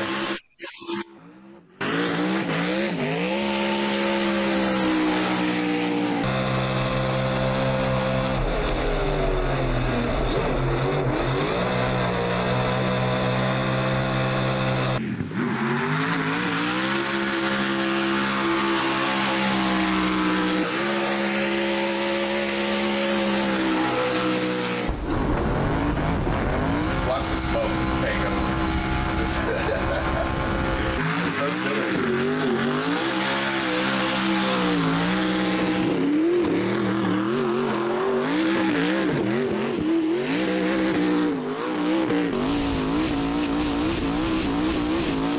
It's eating this stuff right up close. Look at the smoke. The smoke going right into the turbo. Sorry, yeah, ever since I saw Ron's background. Oh yeah. Yeah, man, that was a crazy day. That car does not like people. Like, if it fired up and it idled, you walked up to it, your lungs would burn, your eyes started burning, you'd start tearing up. That thing was violent in every way. It was a monster. You guys would know better than I would. The first time I saw the Hoonicorn run was at the Burnyard Bash, our previous one. And that thing is sketchy, it seems, no matter where it is. Like, it is a rocket ship. And Ken probably has the heaviest right foot out of anybody. When he entered the Burnyard, it was literally no lift until his 2 minutes was up and he was out. I don't know if the car's design just has so much grip in it that he has to be full throttle or what, but it is the nuttiest car I've ever seen driven. You guys just realize, like, with all-wheel drive, you just have to be, you're constantly trying to fight traction, so you just need that wheel speed to keep it moving like that. So he's just flat out the whole time in it. So there's no left foot braking to, like, slow yourself down to get around an obstacle. You're kind of just full commitment and setting it. And then, you know, like with a all-wheel drive car, like, you set the slide and then you kind of, like, you end up where your initiation was putting you, because it's all, like, kind of physics of, like, where it lands. And really, you can only correct with the handbrake. There's, like, a lot more you can do with rear-wheel drive to, like, adjust the angle of the car. So yeah, it's definitely like a full commitment experience, especially in a car with that much power. Yeah. So. Yeah, it just seems so nuts, especially driving where you guys were driving, where you did, you know, Climb Kana, which was obviously nuts. And we were actually talking about, Scotto, we wanted to do a segment where we do get some, like, BTS sketchy moments from you on the all the Gymkhanas that you filmed. For me personally, it's like, once again, I hear stories. Obviously, we all bullshit every now and then, but I think there's so much more to the Gymkhana stuff that hasn't been talked about that you probably have stored up in your noggin. I think a lot of us, even me being a fan of the Gymkhana series as well as everybody else, that there's a lot you can spill that is probably what goes into the production side, what goes into the driving side, all that stuff. I think that could be an entire episode in itself. I mean, you realize Gymkhana Files was the first time that we really kind of told any story about behind the scenes of making Gymkhana. Yeah. To be quite honest, like, in the early days, we didn't really want to, like, show the formula. You know, we didn't want to show people how we made stuff because we didn't want them to copy us. Like everyone was trying to copy us, and we didn't want to like give them the playbook. Yep. But you know, now as like, you know, we're pretty far in the lead. We're not worried anymore. And you know, we obviously showed a lot of how we made Gym 10, but we actually filmed a ton of BTS for Gymkhana 1 through 9 that has never been shown. We've never shared any of it. So it's actually a project that I've been working on the past 2 weeks during the whole quarantine, is trying to actually put that together and, you know, and make that an actual show we put together. Because there's a lot of back content on just like everything it took to make Gymkhana come together, and, you know, how we did San Francisco, and, you know, and all the crazy things that happened in like when we were in Dubai, and all these other stories that we just haven't had a chance to tell. So yeah, that's something that I kind of want to do in Gym Files, you know, like a 1 hour special for every episode. Yes. 1 through 9. So This is where you find out you're about to do a masterclass series. Masterclass, yeah. So, and by the way, guys. Oh man. By the way, everybody in chat, guys, just to let you all know, all of our videos going forward, they're going to be living on Facebook. So if you guys want to rewatch the Ken episode, you can either rewind and scroll back. At the end, we'll leave these up for 30 minutes. But then we're also going to be putting this content out on Facebook as we're streaming there as well. So if there's any episode that you missed over the past 2 weeks, you can absolutely go back and watch them now on our Facebook platform. We just wrapped up with Ken Block, HHIC, gave a lot of in-depth answers to a lot of questions that you guys had through Discord. So for you guys that are asking, you can check it out either later today once the whole show's done, or you can scrub through throughout the YouTube stuff. But you'll definitely see it living on Facebook going forward. Yeah, and obviously we'll still be live on YouTube every day. It's just that afterwards it'll be on Facebook, and eventually we're going to set up a place on Hoonigan.com where you can watch all of the back episodes. A lot of you guys have complained it's kind of hard to find them once we're done. Unfortunately, that's just kind of the way that the YouTube system works. Right. So we found it just easier for us to leave the back episodes on Facebook, and we'll have them all organized so you can watch everything by episode on Hoonigan.com. So it makes it easier for you to find it. Yeah, but I like how Mike James in chat says, I'm not going to Facebook to watch content. Sorry, well, guess what? You can head to Hoonigan.com. Go to Hoonigan.com. Too. Watch on Hoonigan.com. If you want to stay away from Facebook, by all means, you can just go to Hoonigan.com and watch it from there as well. So we have a couple ways around for a lot of guys that may say you don't have Facebook, but you know, people sometimes they just say things in chat because they're trying to troll you, right? They're just saying they're trying to get your attention, and this guy got my attention. First off, I like his username. It's Tiki Masala Bala, but he said the cactus coolers are trash. Yeah, there's a lot of people like Will Rogie who have had really bad taste in drinks. Let me guess, Will Rogie likes sparkling water. Oh, loves it. He bathes in it. Yeah, he's part of the problem, man. He's part of the problem. Yeah. Is he a Croy boy? He's a Croy boy. So get this. So Will was my roommate, and we obviously parted ways. We moved into our own space with my family. And before he left, because he moved up like to Big Bear or something, and I don't think they really have delivery services and things like that, he ordered no shit 10 cases of LaCroix. So I opened the door, and there are 10 cases of Amazon Prime LaCroix on our stairway. Yeah, he's got a problem. Wow. Wow. So Will, if you're watching this, everybody knows you have a problem. I'll be honest, I tried to like the fizzy sparkling water thing. You know, I'm a big soda guy. I tried to give up soda. I figured sparkling water would be the way. You know what's better than sparkling water? What? Yeah, that's what I said. If you're trying to get it like fully refreshed, then yeah. Like if it's hot, like it's desert, you're super. There's zero benefit. There's zero benefit to LaCroix. The bubbles don't do nothing. The flavor is crap. They don't do anything. Okay, you're fooling yourself, and you're not fooling anyone. I will not sit here and stand. I will not sit here and stand for anybody trying to say that sparkling flavored drinks are the business. They're not. You're phony. All right. Man, next thing you know, you're gonna say something like chocolate ice cream. Yo, chocolate ice cream is trash. It's trash. Whoa, it's whoa, trash. Whoa. Trash. Okay, hold on. This one. Trash. We gotta bring this to the website. Hold on. We need to. Okay. It's overpowering. Chocolate ice cream overpowers everything else in it. Like, yo, chocolate chip cookie dough with vanilla ice cream, bomb. Like, All right. Oreo chip with, like, just regular Oreo with vanilla. I got an idea. Chocolate overpowering, baseball. selfish flavor that deserves to be in small pieces. It takes over the world. It's not good the way it is. Here, let's do this. Ron, Scotto, Zach Hurt, pick one flavor ice cream. We'll do a poll and settle it now.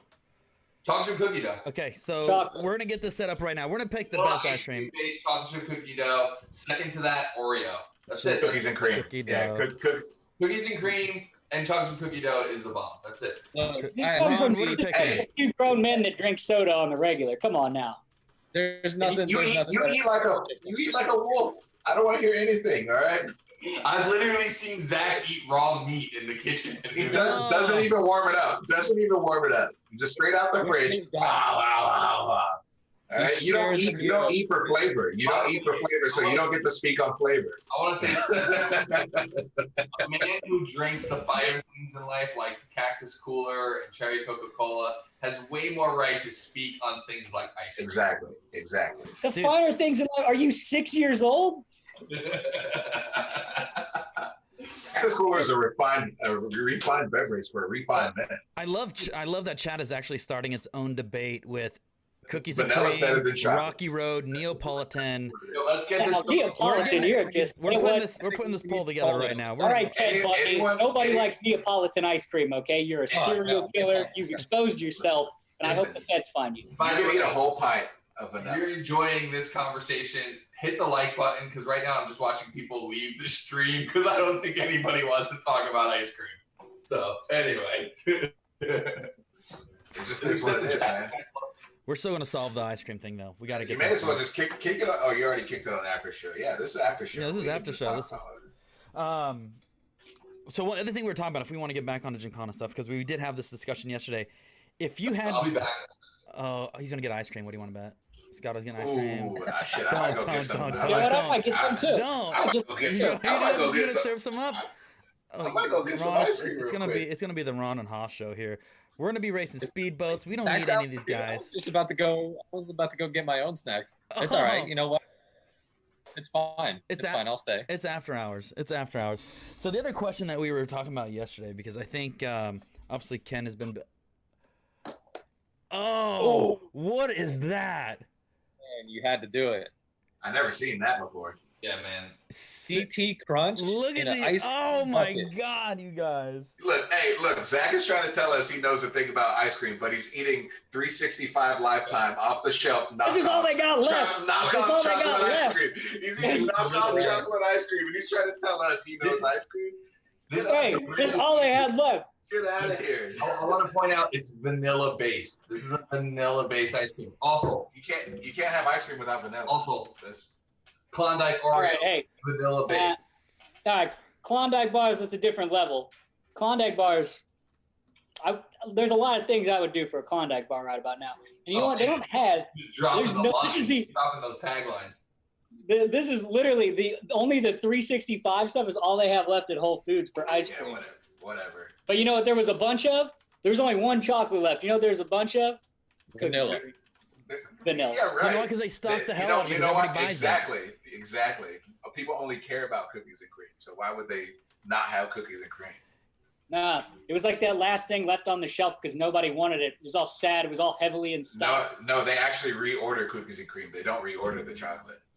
All right, guys, we have the poll up. Let's get this poll up, and then we'll move on from ice cream. I know this is a very strong topic. It'll probably be in the news later today.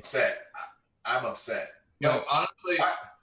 Why is chocolate at the top of the poll list? Right. We're giving them the benefit of that. We're putting them on the. Watch this. They're going to be up top, and it won't stay up top. But that's just a. Hey, chocolate gang, let's go. Please.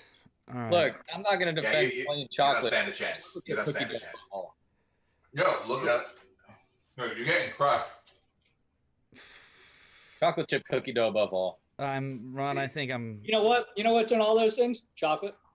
Yeah, in moderation.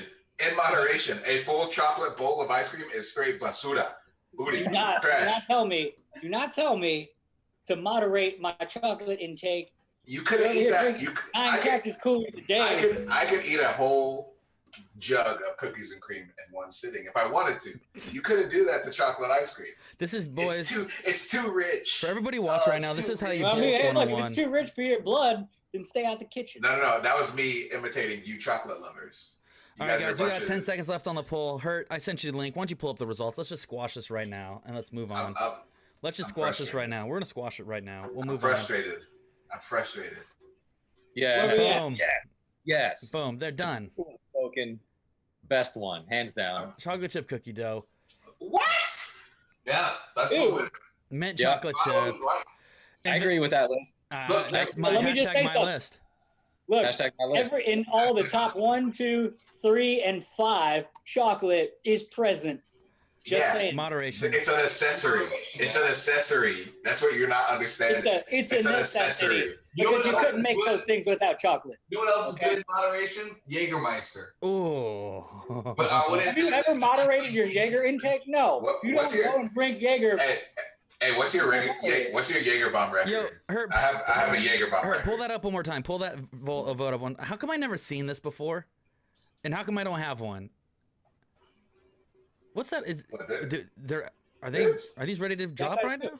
Yeah, those are live. Those are live right now, man. That's a new livery. Well, I appreciate that. I appreciate. Look at that hotness. Okay. Oh, they're out of your size, Corey. Oh, please get out of here. Get out of here with that. Get out of here with that. I'm just kidding. Man. You know I'm kidding. See, I got my Ain't Care Wall shirt on, but Ken was rocking that today. I didn't even know these were out. Andrew should be. What's that? Were you body shaming Corey, or are you just saying he's aggressive since 1996? I'm not sure. We body shame each other. We body shame each other. It's our thing. It's our way of showing love. It's motivation, Scotto, that if I get called fat every single day, eventually I'll do something about it. We call each other fat for a good reason. Yep. For a cause. Yep. You asked what my Jaeger bomb record was. I don't really have like a record. I know that like the amount, I think like the most impressive amount of Jaeger I've drank recently was at King of the Hammers with Mike, and we finished one of those handles in a case of Red Bull. When I was 22, I did 17 Jaeger bombs. No. Yeah. No, you didn't. Yeah. Yes, I did. How are you still here with us today? Hey, I'm a tank. I'm a tank. You saw my beer with. Oh, Your I boy's did. a tank. About halfway through, I wonder where Hurt went. Because it was just a guy talking. 17 Jaeger bombs, amateur numbers. Amateur? Amateur. Oh, buddy. How much did you weigh? How large were you? A lot less than I do now. I was probably like 230. I mean, see, that's about average for me in college. I was like 100. Okay. Booze talk. So let's do this. So one thing we were talking about yesterday, Scotto, and one thing that we wanted to go over was obviously Ken's been building these gnarly cars, and he leaked a new car that he's building right now, and you guys didn't really give much info on it, but it sounds like Ken's building another car. In our chat yesterday, we had a group text going on if we were to build our own individual Gymkhana cars, because we went through and watched some Gymkhana footage, because there may be a Gymkhana race in November if everything ends up, Gymkhana grid. If everything gets better, obviously there might be one in November. But if you had to build a car for competition, all-wheel drive or rear-wheel drive, whatever class, what car would you build to enter Gymkhana grid? And that's for anybody in here, including you, chat. Like unlimited budget or limited budget? See, that's...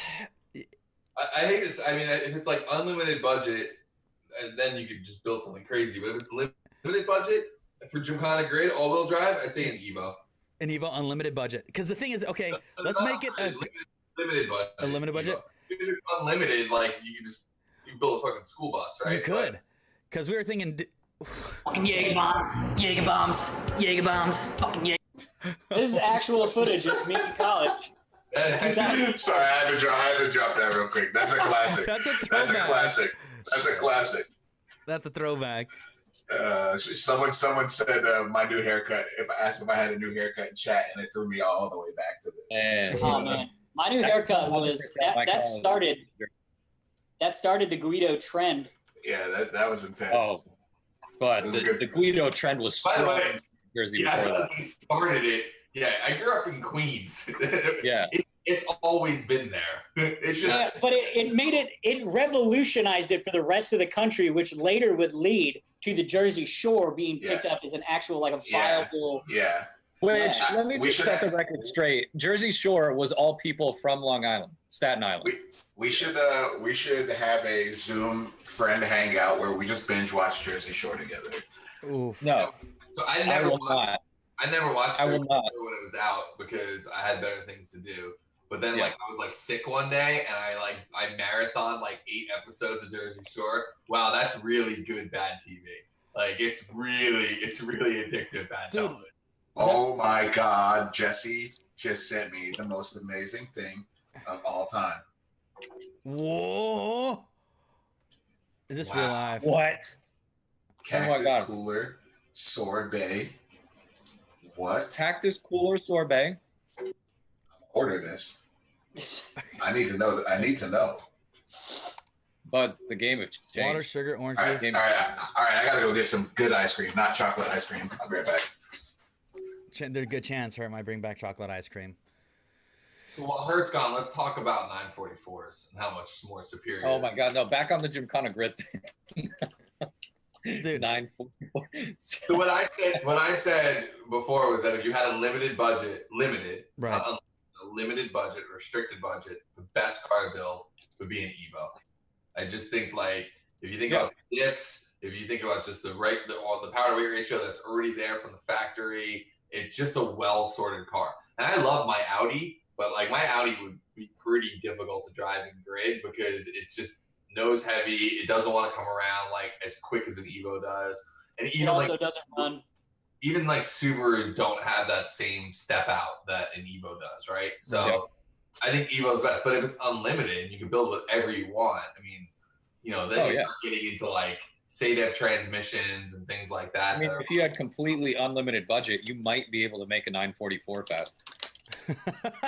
I was just talking nice about your vanilla ass Lance. All right. I appreciate you. Whatever, man. Enjoy your Lancer. Is it a Mirage? I forget which one it is. Let me go get some groceries. Focus R, chat right now. Focus RS, Evo 9, Evo 8. Somebody said a RAV4 two-wheel drive. Okay, I guess I can say that.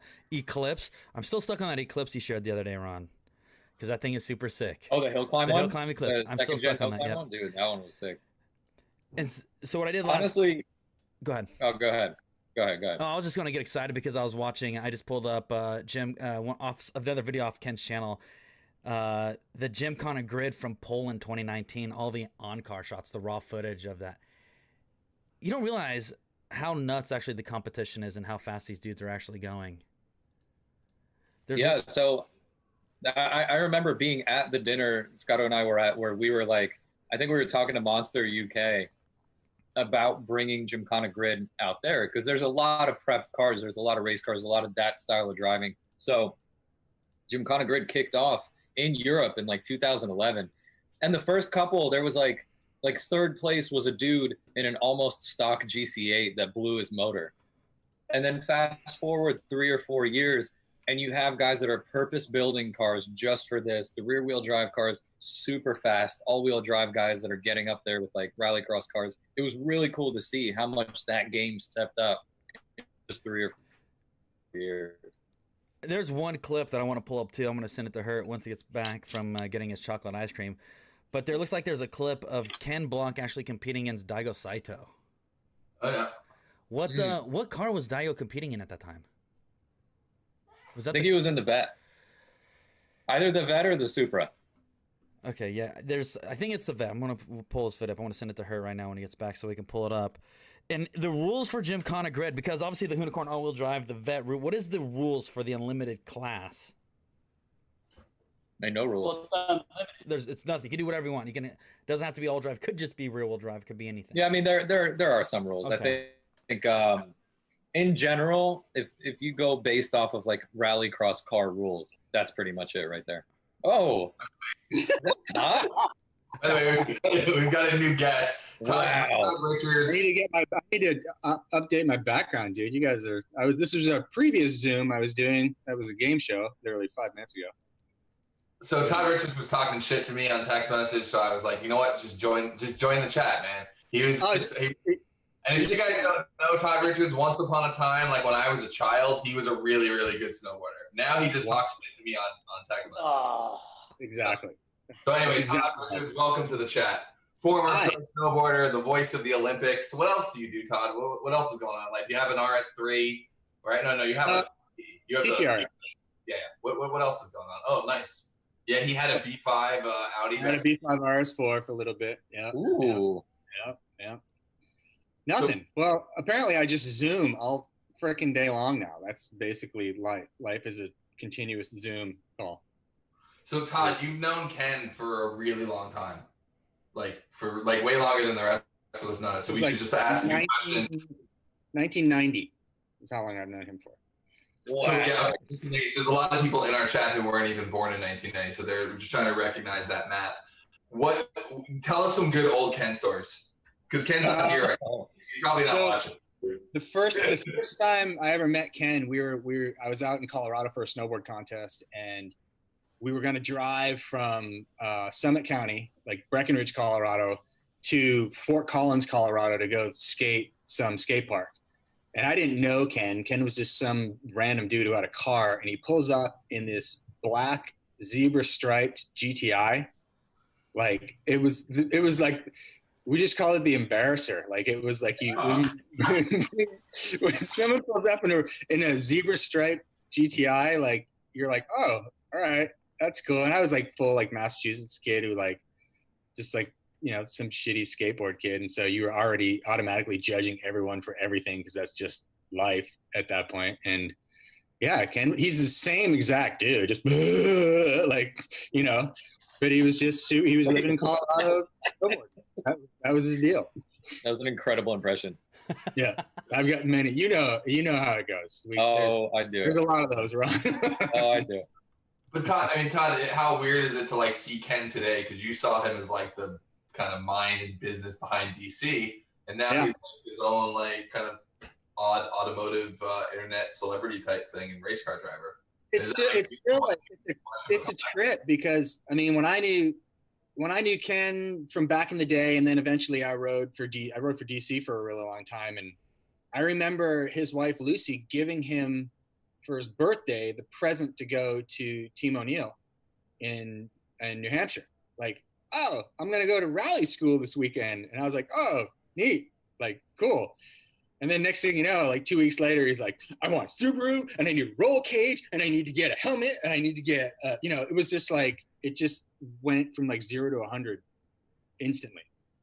So, I mean, it's really weird. It's still hard for me to like see him as like this international icon, but he's still like the same goony dude, So let's talk Audis, because I like talking Audis. You had Audis for a long time. You had the B5. RS4, which I still don't really understand how you had one in America, but we won't talk about that because I don't want the feds to come. It just actually sold. The guy that I bought it from started a website called Quattro World, and Josh Decker, I bought it from him. He bought it back from me and just sold it on Bring a Trailer like a month ago. How much did it go for? $80,000. Yeah. Man, that was my old car. Crazy. And you have TTRS now with like a bunch of iRods Motorsports parts. Actually, it's I have a bunch of APR stuff on it right now, and that's a point of contention with Hank Dirty. Hank Dirty. I know, but like that. It's funny because I initially bought the Mach 2 TTRS for the engine, like the 2.5, the 5-cylinder. I just wanted a 5-cylinder. And that's what it came in. And then, I just I like, it took a lot of money to throw out that car to get it to like pivot and actually perform, not like a Haldex front loaded plowing machine. And, it's a fun little car. Do I wish it was, had a better all-wheel drive system? Hell yeah. But it's fast as shit to ludicrous speeds. and it's pretty damn fun for the amount of money you throw at that little engine. Well, Zach, you got a little experience in Hank's car, and that kind of impressed you because I don't think you thought something that wasn't a V8 could actually be fun and fast. Yeah, man, I was actually pretty stoked on that when we went out there to his shop. It wasn't like I get it, you know what I mean? I wasn't really like an Audi fan, and then when I left there, I was like, you know, I could see myself get one of these if I needed like, you know, like a responsible vehicle that could also, you know, dig nines. Yeah. Like I think the most impressive one was the dude. Now, Brian, you have to correct me on this, but the older one, like that 4-door sedan that was beige. Yeah, it has an AAN engine in it, the Audi 200. Yeah. Oh, the thing that he just does donuts with out in front of his. Yeah, that's Nick's car because it looks like it's the biggest sleeper. It's just a box, just a brick car. Doesn't look that cool, you know, to the average person, but the thing has like 800 horsepower. Total shit. I'm trying to find. Do you have that video, Zach? Yeah, I'm looking for it right now. That thing just from a dig, just squat down and. I mean, Hank's got a bunch of stuff. The anti-rolling lag that they have on that car now. Mm-hmm. It's fucking ridiculous, dude. That you can put that much power down in such a little car. And I know like there's the RS3 in particular. I forget who's got it, but it's like over 1,000 horsepower RS3 with rolling anti-lag. It's freaking nuts, dude. The thing is insane. Yeah, no, it's really crazy what they're building out of those motors. Like, who knew inline fives would make a comeback and be able to make 1,000 horsepower? And the reason, because Hank explained to me why. We actually have an episode coming up on VHS. So we filmed this episode like 4 months ago, and we haven't had a chance to put it out because it was supposed to be part of something else that never happened. Anyway, long story short, we're gonna have an episode coming up from Hank's place. But he explained that the actual 5-cylinder engine, which is the 07K, was actually designed to be, you know, the V10 in the Lamborghini. So like that, the Huracan engine is actually the architecture and the engineering behind that engine. And it has like, you know, it has double the amount of fuel injectors and all this stuff just built into it. So it's kind of one of those motors that like, it really came from the factory ready to just kind of be opened up because it was tuned to be the Lamborghini V10. So you got that going, Zach? Yeah, I got it. Just gonna make sure that we are. You gotta make sure that all your porn tabs are closed. Cool. Yeah. Yeah, I like to multitask here. All right, I'm gonna. Hopefully, the volume doesn't blow out. So this is him testing the rolling anti-lag in the parking lot. Oh wait, no, that's from the. It sounds so good. Oh my god, it sounds incredible. The car does the quarter in 8.4 seconds, and it has a full interior and still has air conditioning. Honestly, I'd be okay with that doing 15 seconds, even if the sound alone. I'd be okay with it. Yo, build a motor with a 200 wheel, I'd still be okay with it. This one was this is what I was talking about. That was like super impressive because it just looks like a complete like you would never expect it.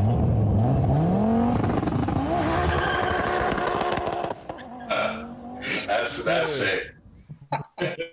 Sounds so good. And by the way, Herc, can we do something real quick, Herc? Can we do a quick shout out to our boys at Falcon real fast? Can you help us with that?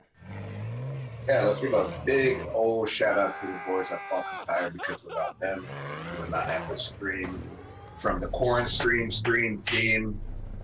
You wouldn't get the special guests like Ken Block today, and obviously our special guest, Mr. Ron Rich. We just, you got to thank Falcon, man. They love the culture, car culture. They supported it for over 20, 30 plus years. They're just about it. So make sure to head over to Falcon Tire's Instagram, give them some love, tell them thank you, and keep the ball rolling. Tell them you want more of this. Tell them you want more of these streams. Boom. I like how that's like stream grace, by the way. I feel like we all just got to take the moment. It's like a moment. We thankful that we got something to do every day. So, yeah, man. And I hope you guys are all enjoying this. Like a lot of you guys have been DMing all of us saying that, it's just something good to kind of watch. And we're trying to make the best out of this. Todd was giving us some shit because he felt like we could make it better. So Todd, how do you think we should make this show better? No, I was just giving Ken shit because that's what I do. Like like I said, I came from like one Zoom, clicked on a Facebook. I was like, oh, Ken's live. So I click in, and he's just, you got to get when Ken stuff. I always loved when Ken would do like a World Rally Championship race. He would get like a really, really good result, and a text from Todd Richards pops through. How'd your stupid car thing go today? By the way, Todd is a text message troll. I won't see Todd for years, but I will get a random text message from him about like an Instagram post. He won't even reply on Instagram. He'll just text me something just nasty and trolling, and then not reply. Like I'm like, oh, I'll get into it with him, and that's it. He just ghosts me for like 5 to 6 months, and then comes back with another hard-hitting one. So it's like shitting in someone's toilet at a party. You just shit and you don't say anything. Just leave. No. Is that no flush? Are we talking no flush? Upper decker? What's the point of flushing if you're at someone's party? No, I like the upper decker because if you put it at the top, you get 2,000 brown flushes, and then that's like a gift that keeps on giving. I've left that at most fraternities at University of Vermont. So I mean, that's just a real nice tells people you really care about. Yeah, so. It really is. Hey, what's up with your Audi, Scott? I know that whole thing was like a point of contention with you, like a really scabby spot on your body that people just kept putting their finger in. So what's happening with your Audi these days?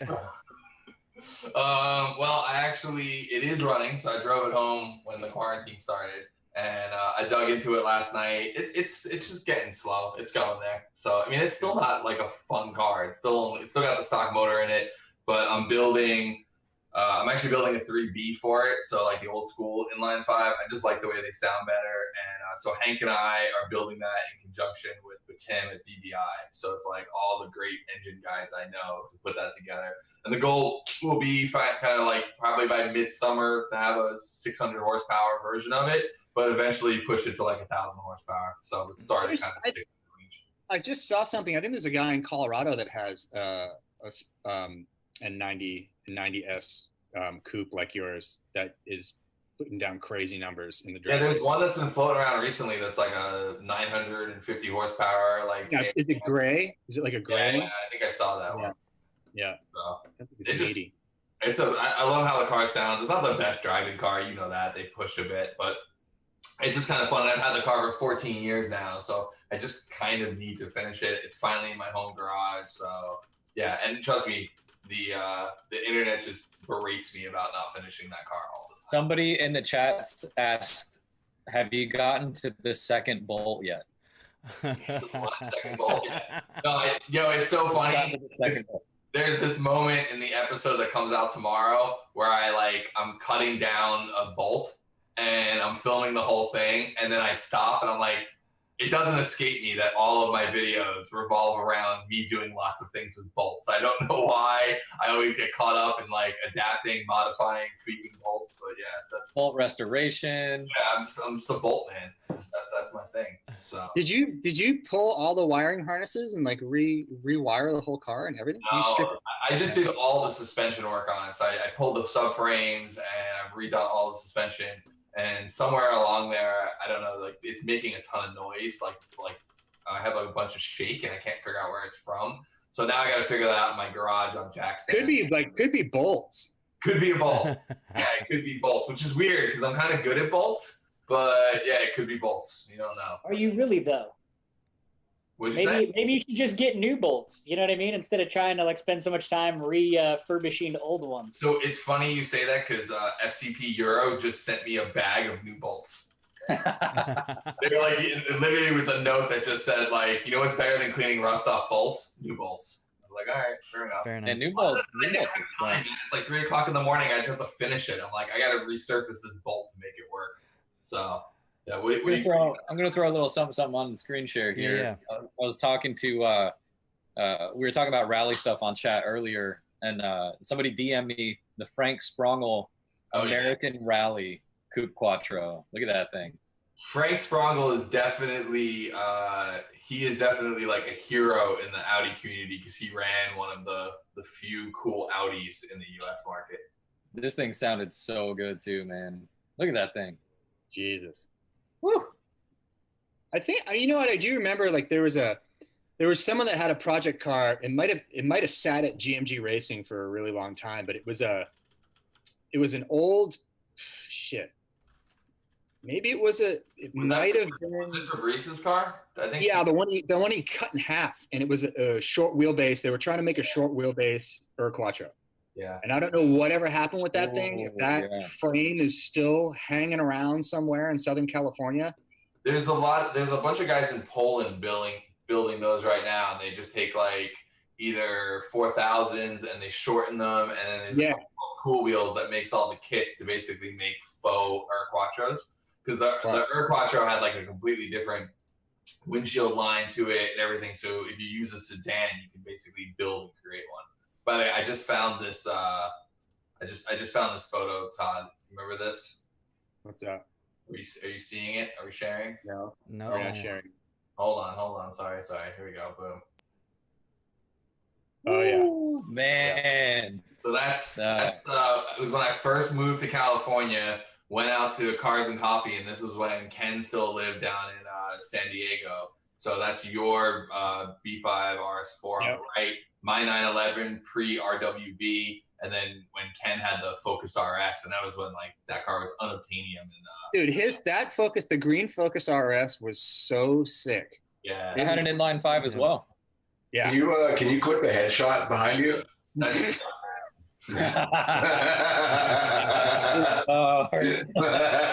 There's me with a flat tire and Cars and Coffee. It's sick. Me and my CCWs. Oh yeah! Holy shit! Yeah. So. Yeah, that car was so fun to drive, and he had like the custom seats in it, and all that stuff. Yeah, that was a cool car. Yeah, man, definitely a car that I always wanted. So, anyway, we want to answer some questions in the chat. You got some questions, Corey, you want to bring up? Yes. You're more than welcome to stick around. This is kind of the point in the show. I've got literally nothing to do, so I just listen. Let's see. It's either this or I get back in Call of Duty. Todd's had nothing to do for like 5 years now. It's not even quarantine, right? It's just because you just sit around and just troll people, which is great. Yeah, pretty much. Yeah, that's it. Right. Which I have to explain to everyone, and like I don't want to inflate Todd's head, but Todd was one of my favorite snowboarders as a kid. So I actually had posters of Todd like in my bedroom, and now most of my life is Todd making fun of me. So it's really weird how that's all come full circle. I really appreciate it. You're welcome. Yeah, no, for sure. Get it out. Whatever it takes. At this point. So let's see here.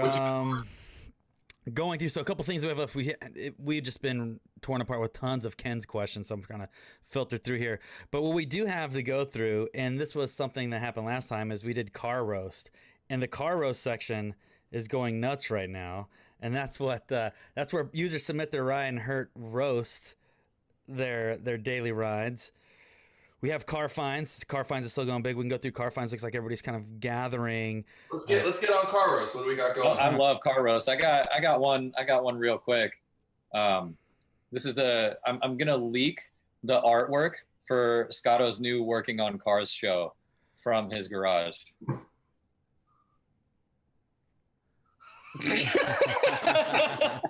Oh my gosh. Realm of chaos. I mean, let's be real. How accurate is that right now? Oh, man. Oh, and you know what the best thing right now is? Everybody's saying Todd seems like a good roaster. Let's get Todd in on this roast as well. So Todd, how this works is we pull up submitted cars by the owner of the cars, and then we just analyze them and rip them if we need to rip them. If they're cool, we tell them they're cool. Pretty easy. Ron, send that to Jolly so you can get that in tomorrow's episode. I got you. Hurt, you want to open up Discord real quick on your side? Ball thrower. And by the way, guys, if you guys want to submit your ride, submit some photos, videos, we have our sections in Discord and the live stream submissions. So make sure you check out the Burnout submission, which is still going on, which we may hit tomorrow.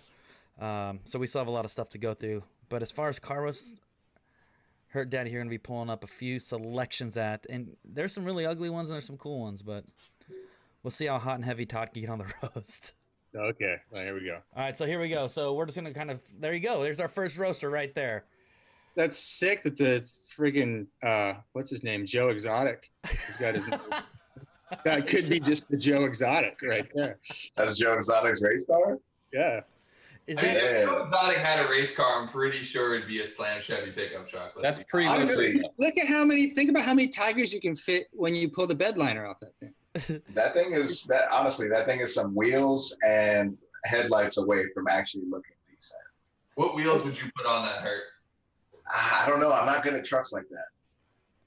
A step side S10 with a big Country Labs wing in the back, that does it for you?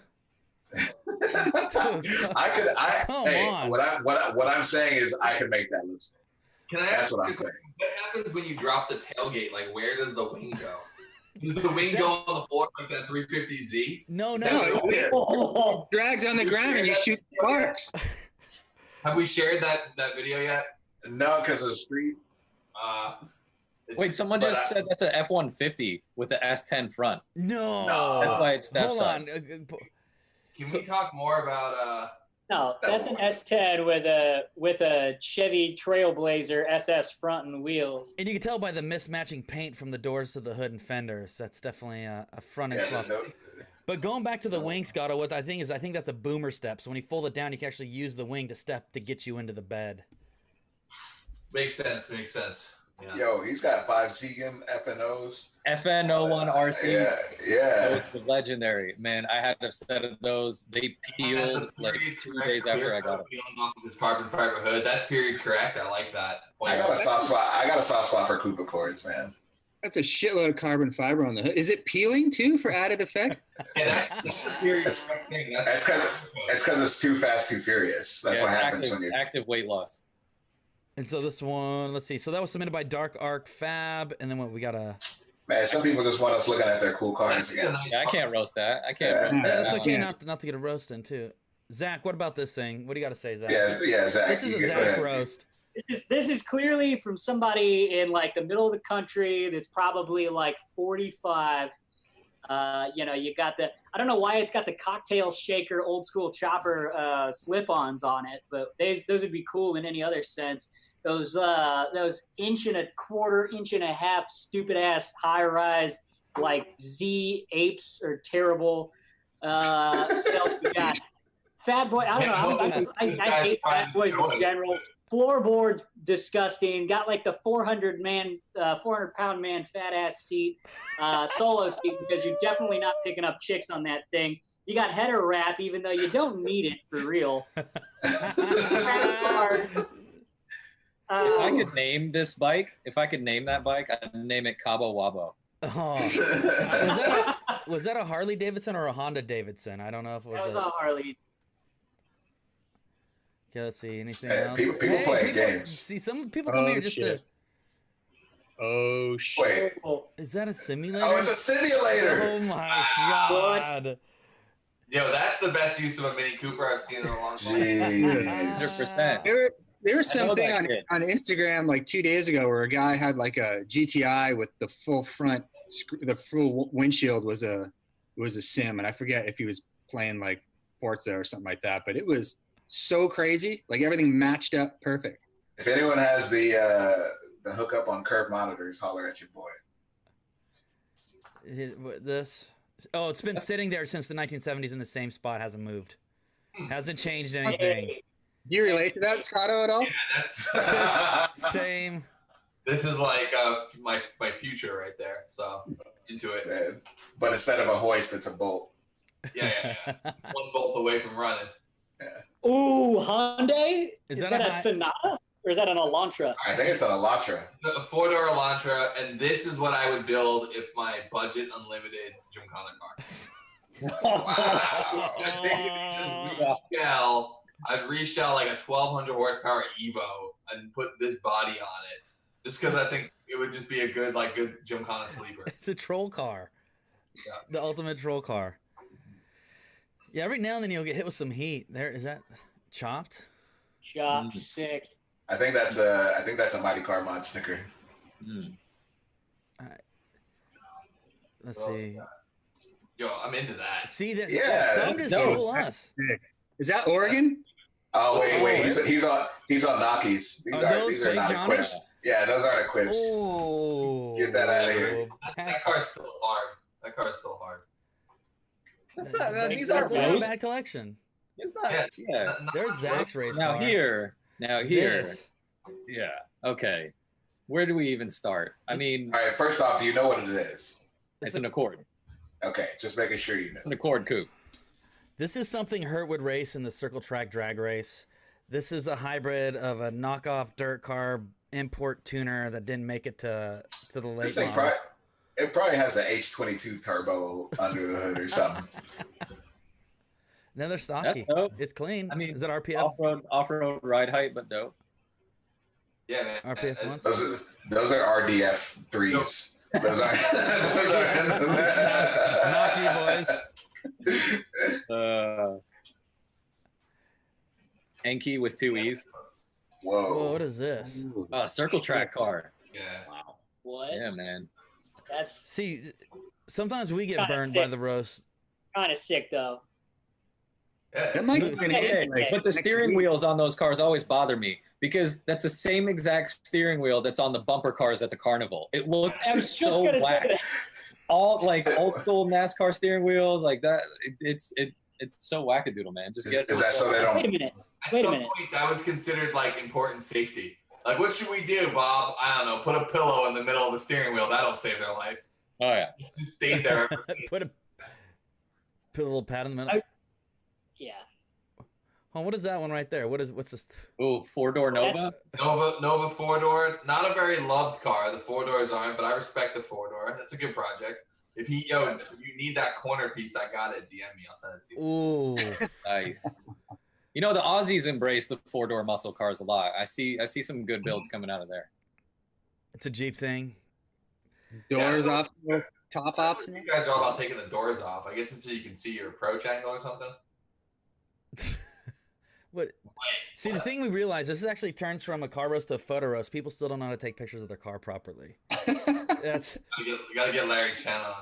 Oh, no! Wow. No, are they doing it like this? Hurt.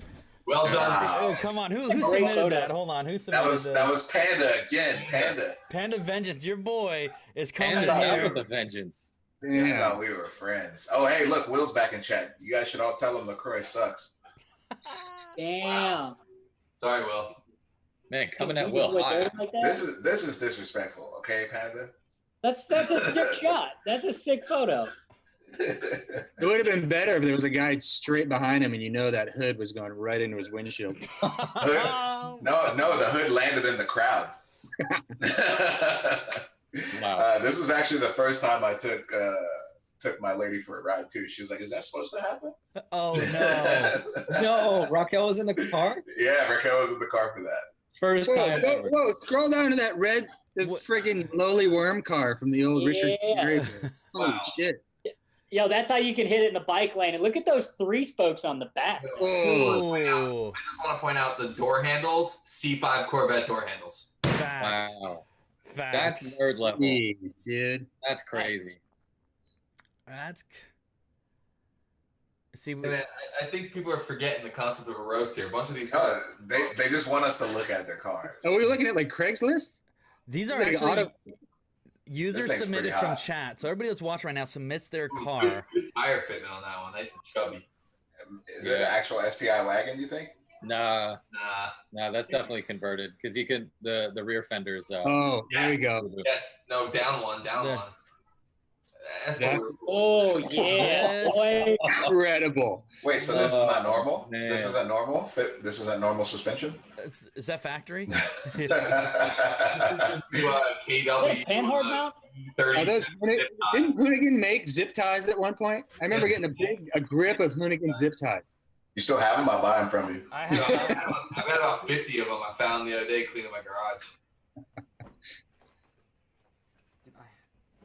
Who buys Watanabes in this size? Yeah, no, Yeah, look those at are that like- offset. That offset's worse than mine, and that's saying Those something. are like the stock Miata wheels. Ron, did you still have your Evo? No, I bought another of the same exact car. Oh, So good. I have the broken one, and then I have like the street version of one. I'm not smart. I'm not smart. Zach, someone wants you to rate their toys chop.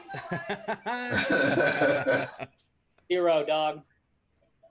See, this is what does this say? The black something. Oversteering from a Cars and Coffee coming at you. This is tight. This is tight. Yeah. Wow, that's sick. Yeah. One of those guys. That's so Scotto, your buddy up in Detroit, Andy, he had like a. Oh my God. Yes. what? Yes. Whoa. Go, hey, her click on open original image. Let's Yo, see if we get the thing going that up. fitment. Oh, it's all she wrote. Wow, I'm gonna name that car Baja Blast. A mixture of everything. No, that's when you mix. That's when you mix like 3 fountain drinks at the. Oh, it's a Suicide. I'm gonna call this chocolate ice cream. Oh, because it's garbage. Oh That man, doesn't work. get out of here. That is saying kill it. Get out of here. Lose it. Ooh. Yo, Honestly though, we laugh right now, but this is like 2 years from coming back into style. Like Max power, full max power. Yo. Now? that is Radwood. That's winning Radwood next year. I guarantee. Nads definitely did a write up on something with that same front end. Shogun. That's the Shogun. Fail side style.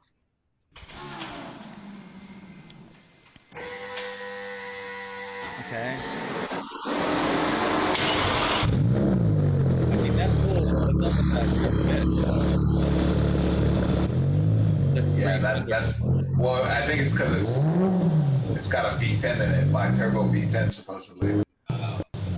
What was that noise before? Was it like the fuel pump priming or something? Like I think that was the fans. Nothing on the rope end? Yeah, what a waste of a video. What a waste of time and a video. Bandwidth and cheap people. Rate their rigs. Yeah, that these guys are quarantined up. They're not doing nothing. They're not doing nothing. Life is no different. 4 years. Oh, that thing. That hood scoop is awful. What is happening here? It's like a forklift. Forklift. That has to be Russia. Yo, I like these front, the hat bills. Put one on the 450, Hurt. Yeah, I'll put one on the. That's the Florida coming out, Hurt. I'll put one on the Denarly when we get that thing going. Oh. I kind of like how that Legacy looks slammed. With man. There's something about slammed wagons that just feels right. Every I was car actually with looking that at. slammed. Yo. Meaty boys on the back. Yo, honestly, shout out to drag 240s because I don't see a lot of them, but every Hold time on. I do, I like it. Let me look that up. Hurt and I had a little conversation about drag 240s just last night. I think I'm gonna turn my 240 into a drag car, but like a hot boy drag car. So fully drift inspired, but squeeze some fat meats under it. Yo, I'm backing that. Fully backing that. Here. Yeah, I think that's what I'm gonna do.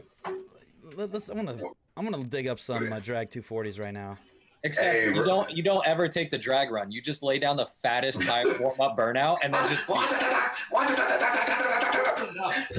and then just roll out. Then you're out. You're gone. Yeah. So this guy. Where's the next car? This guy. I actually play Apex Legends with him a lot. Oh, really? Yeah, he's got a sick turbo Mark III Supra, and you don't say that often about Mark III What Supra. is the S chassis after? Is that got a shooting brake rear on it? Yes, Whoa. it does. Points for shooting brake. Execution 4 out of 10, but It looked better before you made it bigger, but yeah, I like the concept. yeah, the concept. Also has 350Z mirrors or something. Ooh, yeah. So this is obviously a 240 cut into a truck, and then they put a topper on it. But it looks like but it's a whole different roof altogether. Yeah. Let's look at the roof off of my parents' Dodge Caravan. Yeah, so Is that looks like a those Pathfinders from like the mid and late 90s? yeah. We need a backstory on that. We need more info. Yeah, more info on that car. Yo, I had one of those F-150s like that, and straight up just abused the Oh living God. shit out of it. Let's take a moment. Let's dig Let's take a moment. Let's dig in. Corey Why? the Haas boss. Why is Yo, Yeah, wow. this is incredible. Where have I gone? Wait, so who is that? Who is that sitting in the car? Chocolate ice cream. I ate some chocolate ice cream for a couple years. Are you wearing Skechers? What are you wearing? Well, I don't. What is that? I think I was wearing Pilotis at the time or something. Oh, gross! It's such a. I work at a driving. I'm a driving instructor thing. Dude, This is his. so- I went drifting one time. I got drifting one time picture. This is me calling my friend saying, "Yo, I need a hero card or something," and this is the most hero thing I could come up with. Oh my god! The zombies. Okay. The zombies. Appreciate that. Thanks. So is that your hero card for your rookie? Zombie life. Yeah, that was the end of 2011, 2012. Me Wait, being... I don't think we're done. No, Ron, we're done. Ron. What's up? I just want to know about the zip tie fix. Is that vinyl? Is that real? No, that's a phony stitches. Those are phony stitches. No, No, you did. Corey. And look at my front bumper hanging off. I could use the zip ties to hang my bumper better. Corey, I cannot believe Yo, you those did Weds this. TC105 I cannot believe. Don't try to No, divert. look at those TC105s. Do not try to divert. Real in wheel my game. entire life of knowing you, I never realized you put fake stitches in your fenders. You're lucky to do about it. You're lucky to Like, be you here. could go out You're and lucky. do that right now. That's something I could go do right now This- with my car. You're lucky to be here today, Corey. You're lucky. I hate this so This much. guy is lucky to be in this room right now I hate you. after doing something as atrocious as this. Thanks. Here we go. Chat's going nuts. Chat's going nuts. Who was that? Someone pointed out you're missing that was Panda. Hey, you're missing a lug nut too. Hold on. Speaking of which, hold on. Let me tell you a story about this real quick. Because this was right before Long Beach. I now remember this photo. This is right before Formula Drift Long Beach. And I just finished the car, as I should, the night before actually loading up and going to Long Beach. And so this was at Bonnaront, and I was actually doing a test or a shakedown of the car for the first time. And yo, that wheel fell off on me the first time I drove the car, and that's why the lugs are missing, is because I ended up testing it on the front straight of Bonnaront. The wheel fell off. I had to take this picture, make hard cards, and I left. But that wheel did fall off on me first time I drove it. And that's probably why the fender screwed up, because I knocked the fender off. Okay.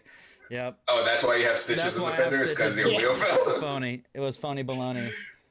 Corey. Who was Corey, that? Was man. You need to come back, man. I don't know if I could dig myself I don't know out of if this you've hole. seen his S14 at the burn yard. That's pretty. That's a pretty strong comeback. That's a good car, man. That car's rowdy. The first time I heard it rip at SEMA, I was like, oh, it just sounds so good. Yeah, so that one was my redemption to doing phony zip tie stitches, but it wasn't, but it was still good. There will be no redemption to that. You will be forever responsible for that atrocity. Hurt, get this off the.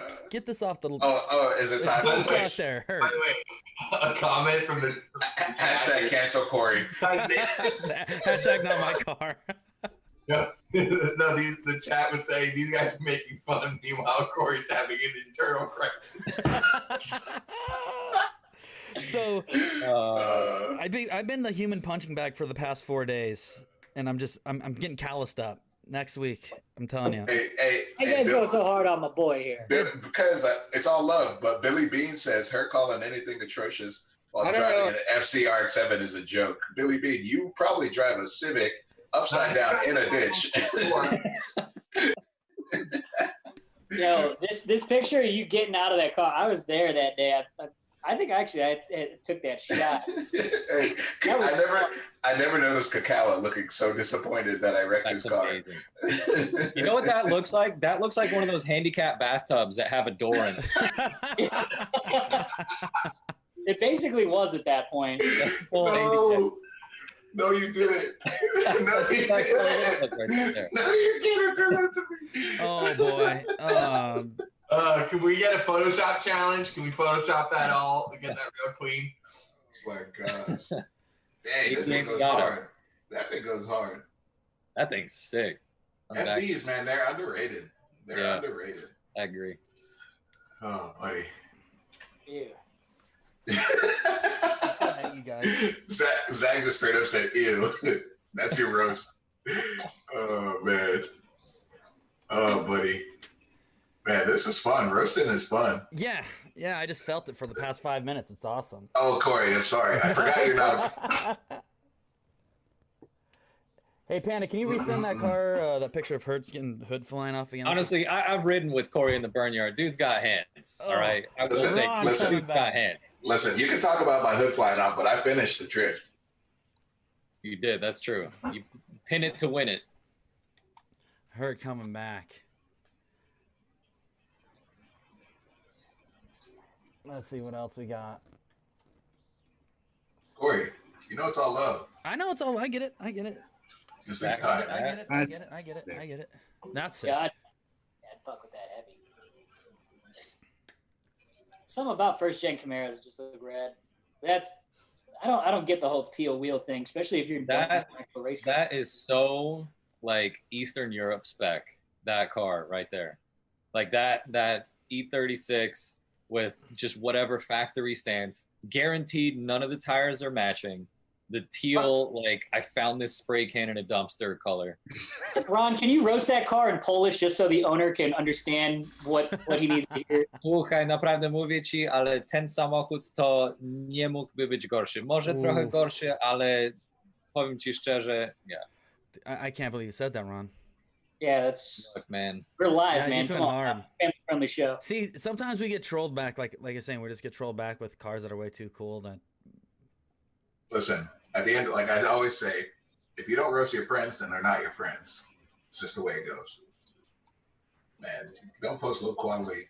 Oh, buddy. Oh, Yes. Damn, dual axle. I bet that van behind it has the same setup too. Dude, Red Skull airbrush job on the side. Is that a Volkswagen? What is that? what is that? I don't back know, up front? but whatever it is, you know that at least 2 people looked at that after that paint job and were like, sick. Nailed it. Or the dude went to the airbrush and tried describing what he wanted. Are we gonna deny the van behind it that matches it? That's what I'm saying. I bet, look at the van's curb dope, feelers. It's got curb feelers too. Yo, I bet this is like the type of vehicle that those goths that do the like the dancing goth. Oh my god, what's it called? Under the bridge dancing goth guys. Yes. Yes. Dude, that video to Mask Off is so good. I don't know if Yes. you've seen it. Yep. We need to bring that up at some point. We can. I don't want to bring it up here and get demonetized. You know. Zach, you want to go again? Yo, Well, here's the thing. I don't. Is that a? Is it? Oh, is this out of your wheelhouse? Nah, it's not really out of my wheelhouse. I've actually ridden one of those, and it's pretty fun to ride. But like, you know, were you on I the don't front know or were if you in the passenger on the back? Hey man, it was legal. I had a ski mask and an Uzi. Okay. Yo, Wait, whoa. Hold on. Hold on. Todd got fired up. Wow. Yeah, That is. that's what's up. That's great. My one of my best friends in high school growing up, his dad had these like his mom was like showing us pictures of his dad's old like he had like a was it Duster? It was like a Plymouth Dodge Duster or whatever. Anyway, like she was flipping through and then like there's a picture of like her and him in it and he's got the door open and yo, this dude was riding on a milk crate and he had that in his car for like 2 years. He didn't have seats. He had fucking milk crates. What? What is that? It's two That cars looks like- welded together. It's 2 cars welded together. Push It me, looked pull like me. it didn't stop loading, or a This is panorama went off. No, this is our dream vehicle. There's 2 front-wheel drive cars welded together. Is that Brad? Is there the dude in the passenger seat just facing the other way with another steering wheel? Yeah, and then I think so. And then they probably do spin-a-roonies. That's when we go back and do the most unique car builds. See, there's a Oops. A Hyundai Accent rally car. I Yeah. mean, that's Sick. actually kind of sick. You know what? If you rally something, That's pretty automatic sick. points. You get points. Yo, I'm gonna piece myself out here, guys. I This love has you. been fun. Love you for including me in your games today. That was fun. Thanks, Scotto. Where are you? Hey, bud. Oh, you're still there. Yeah, we're Thanks All here. right, Ron. See you guys. Yeah. guys. Later. Later, Todd. Let's get a hip hip in chat for Todd coming in, doing some roasting, doing some chopping it up with Scotto on some Audi talk. Shout out to Todd Richards coming on in here. Sick. Yo, so I'm going through and I was looking up videos through our Discord. And do you guys remember when Eddie Griffin crashed the Ferrari Enzo? Yes. Oh, man, yeah. Dude, Yes. that video ended up popping. I'm like, dude, such a throwback. Such a good throwback. Ooh, hold on. Okay, so that clip right there, that 911, not a roast, but that's our homie Brandon Balling from the East Coast, ex-drift kid, now Ooh. throws that clean-ass 911 around. I think he sold it, but yeah, man, shout out Brandon, best dude. Is that him in Discord? He's the one who sent that in, did it? Yeah, Me yeah. Bowling? Oh, yeah, Ooh, yeah. got Yeah. it in Discord. Does he have a handbrake in that thing? I don't It think looks like so. it looks like That's yeah, right there, he little lied. puff. Yeah. Look, Oh, little, maybe. a little skirt right there. Yeah, that's a handbrake in this. I mean, honestly, in a 911, that happens if you just come off the throttle a tiny bit. Yo, okay, hold on a second. This Maserati here. This is the car. This is the car of the $30,000 millionaire. You know, just like the type of people who buy this so they can say they drive a Maserati. You can buy one of these now for like 15 grand. Man, that's worth the motor alone. I keep saying that. Buy a Quattroporte or like an old GT and just pull the motor out. They sound sick.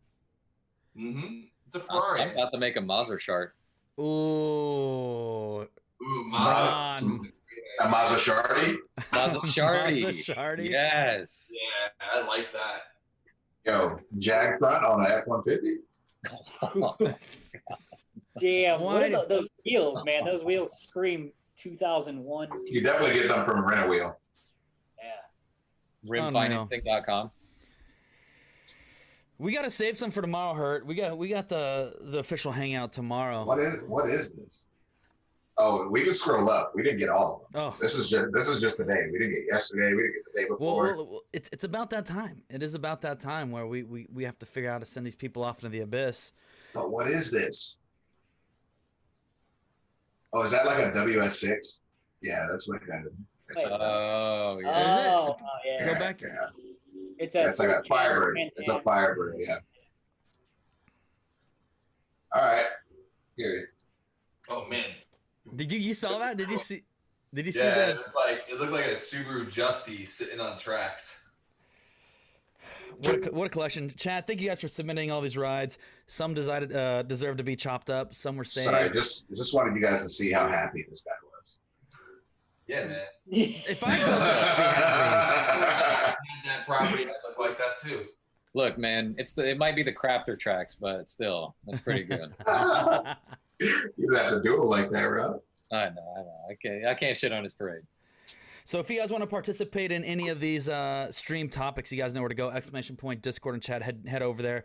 It's all broken down by category. So if you have an idea or something you want to submit, please pick that category in the live stream section. Submit your photo, your video, any type of commentary that you like, all the way in our Discord. So mods, ! Discord and chat.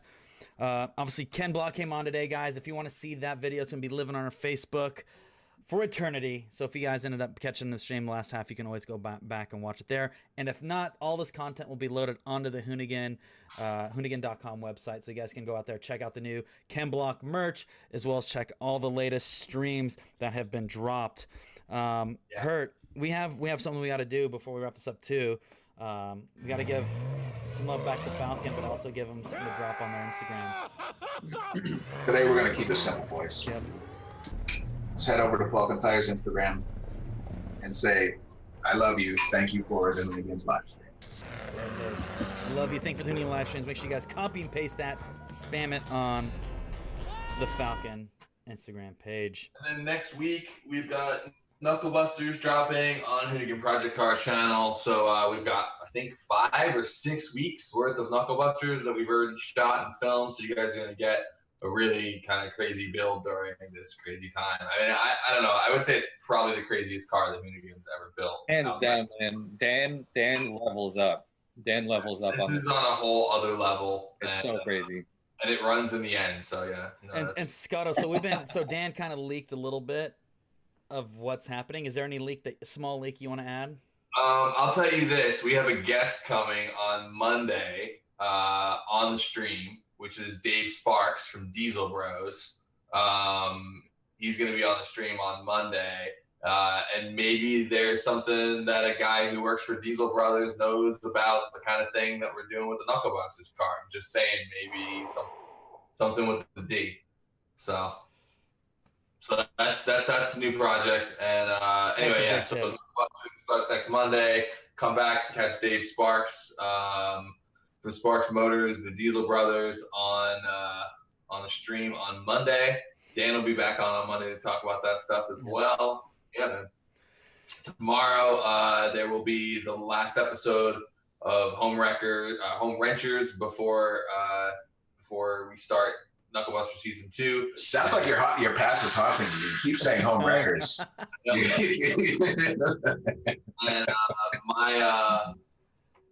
so then my, what do you call it? And my Audi will be on that, my garage. So it's kind of a funny episode. Ooh. Anyway. So when the videos drop, make sure you go spam some love in the comments section for all the videos that are dropping. Much appreciated. Make sure you hit that like button, the follow button, so you get the notifications when we go live. And on that note, we're going to be sending you guys back out. We'll see you tomorrow. Same time, same space. Boys. Later, guys. That's a wrap.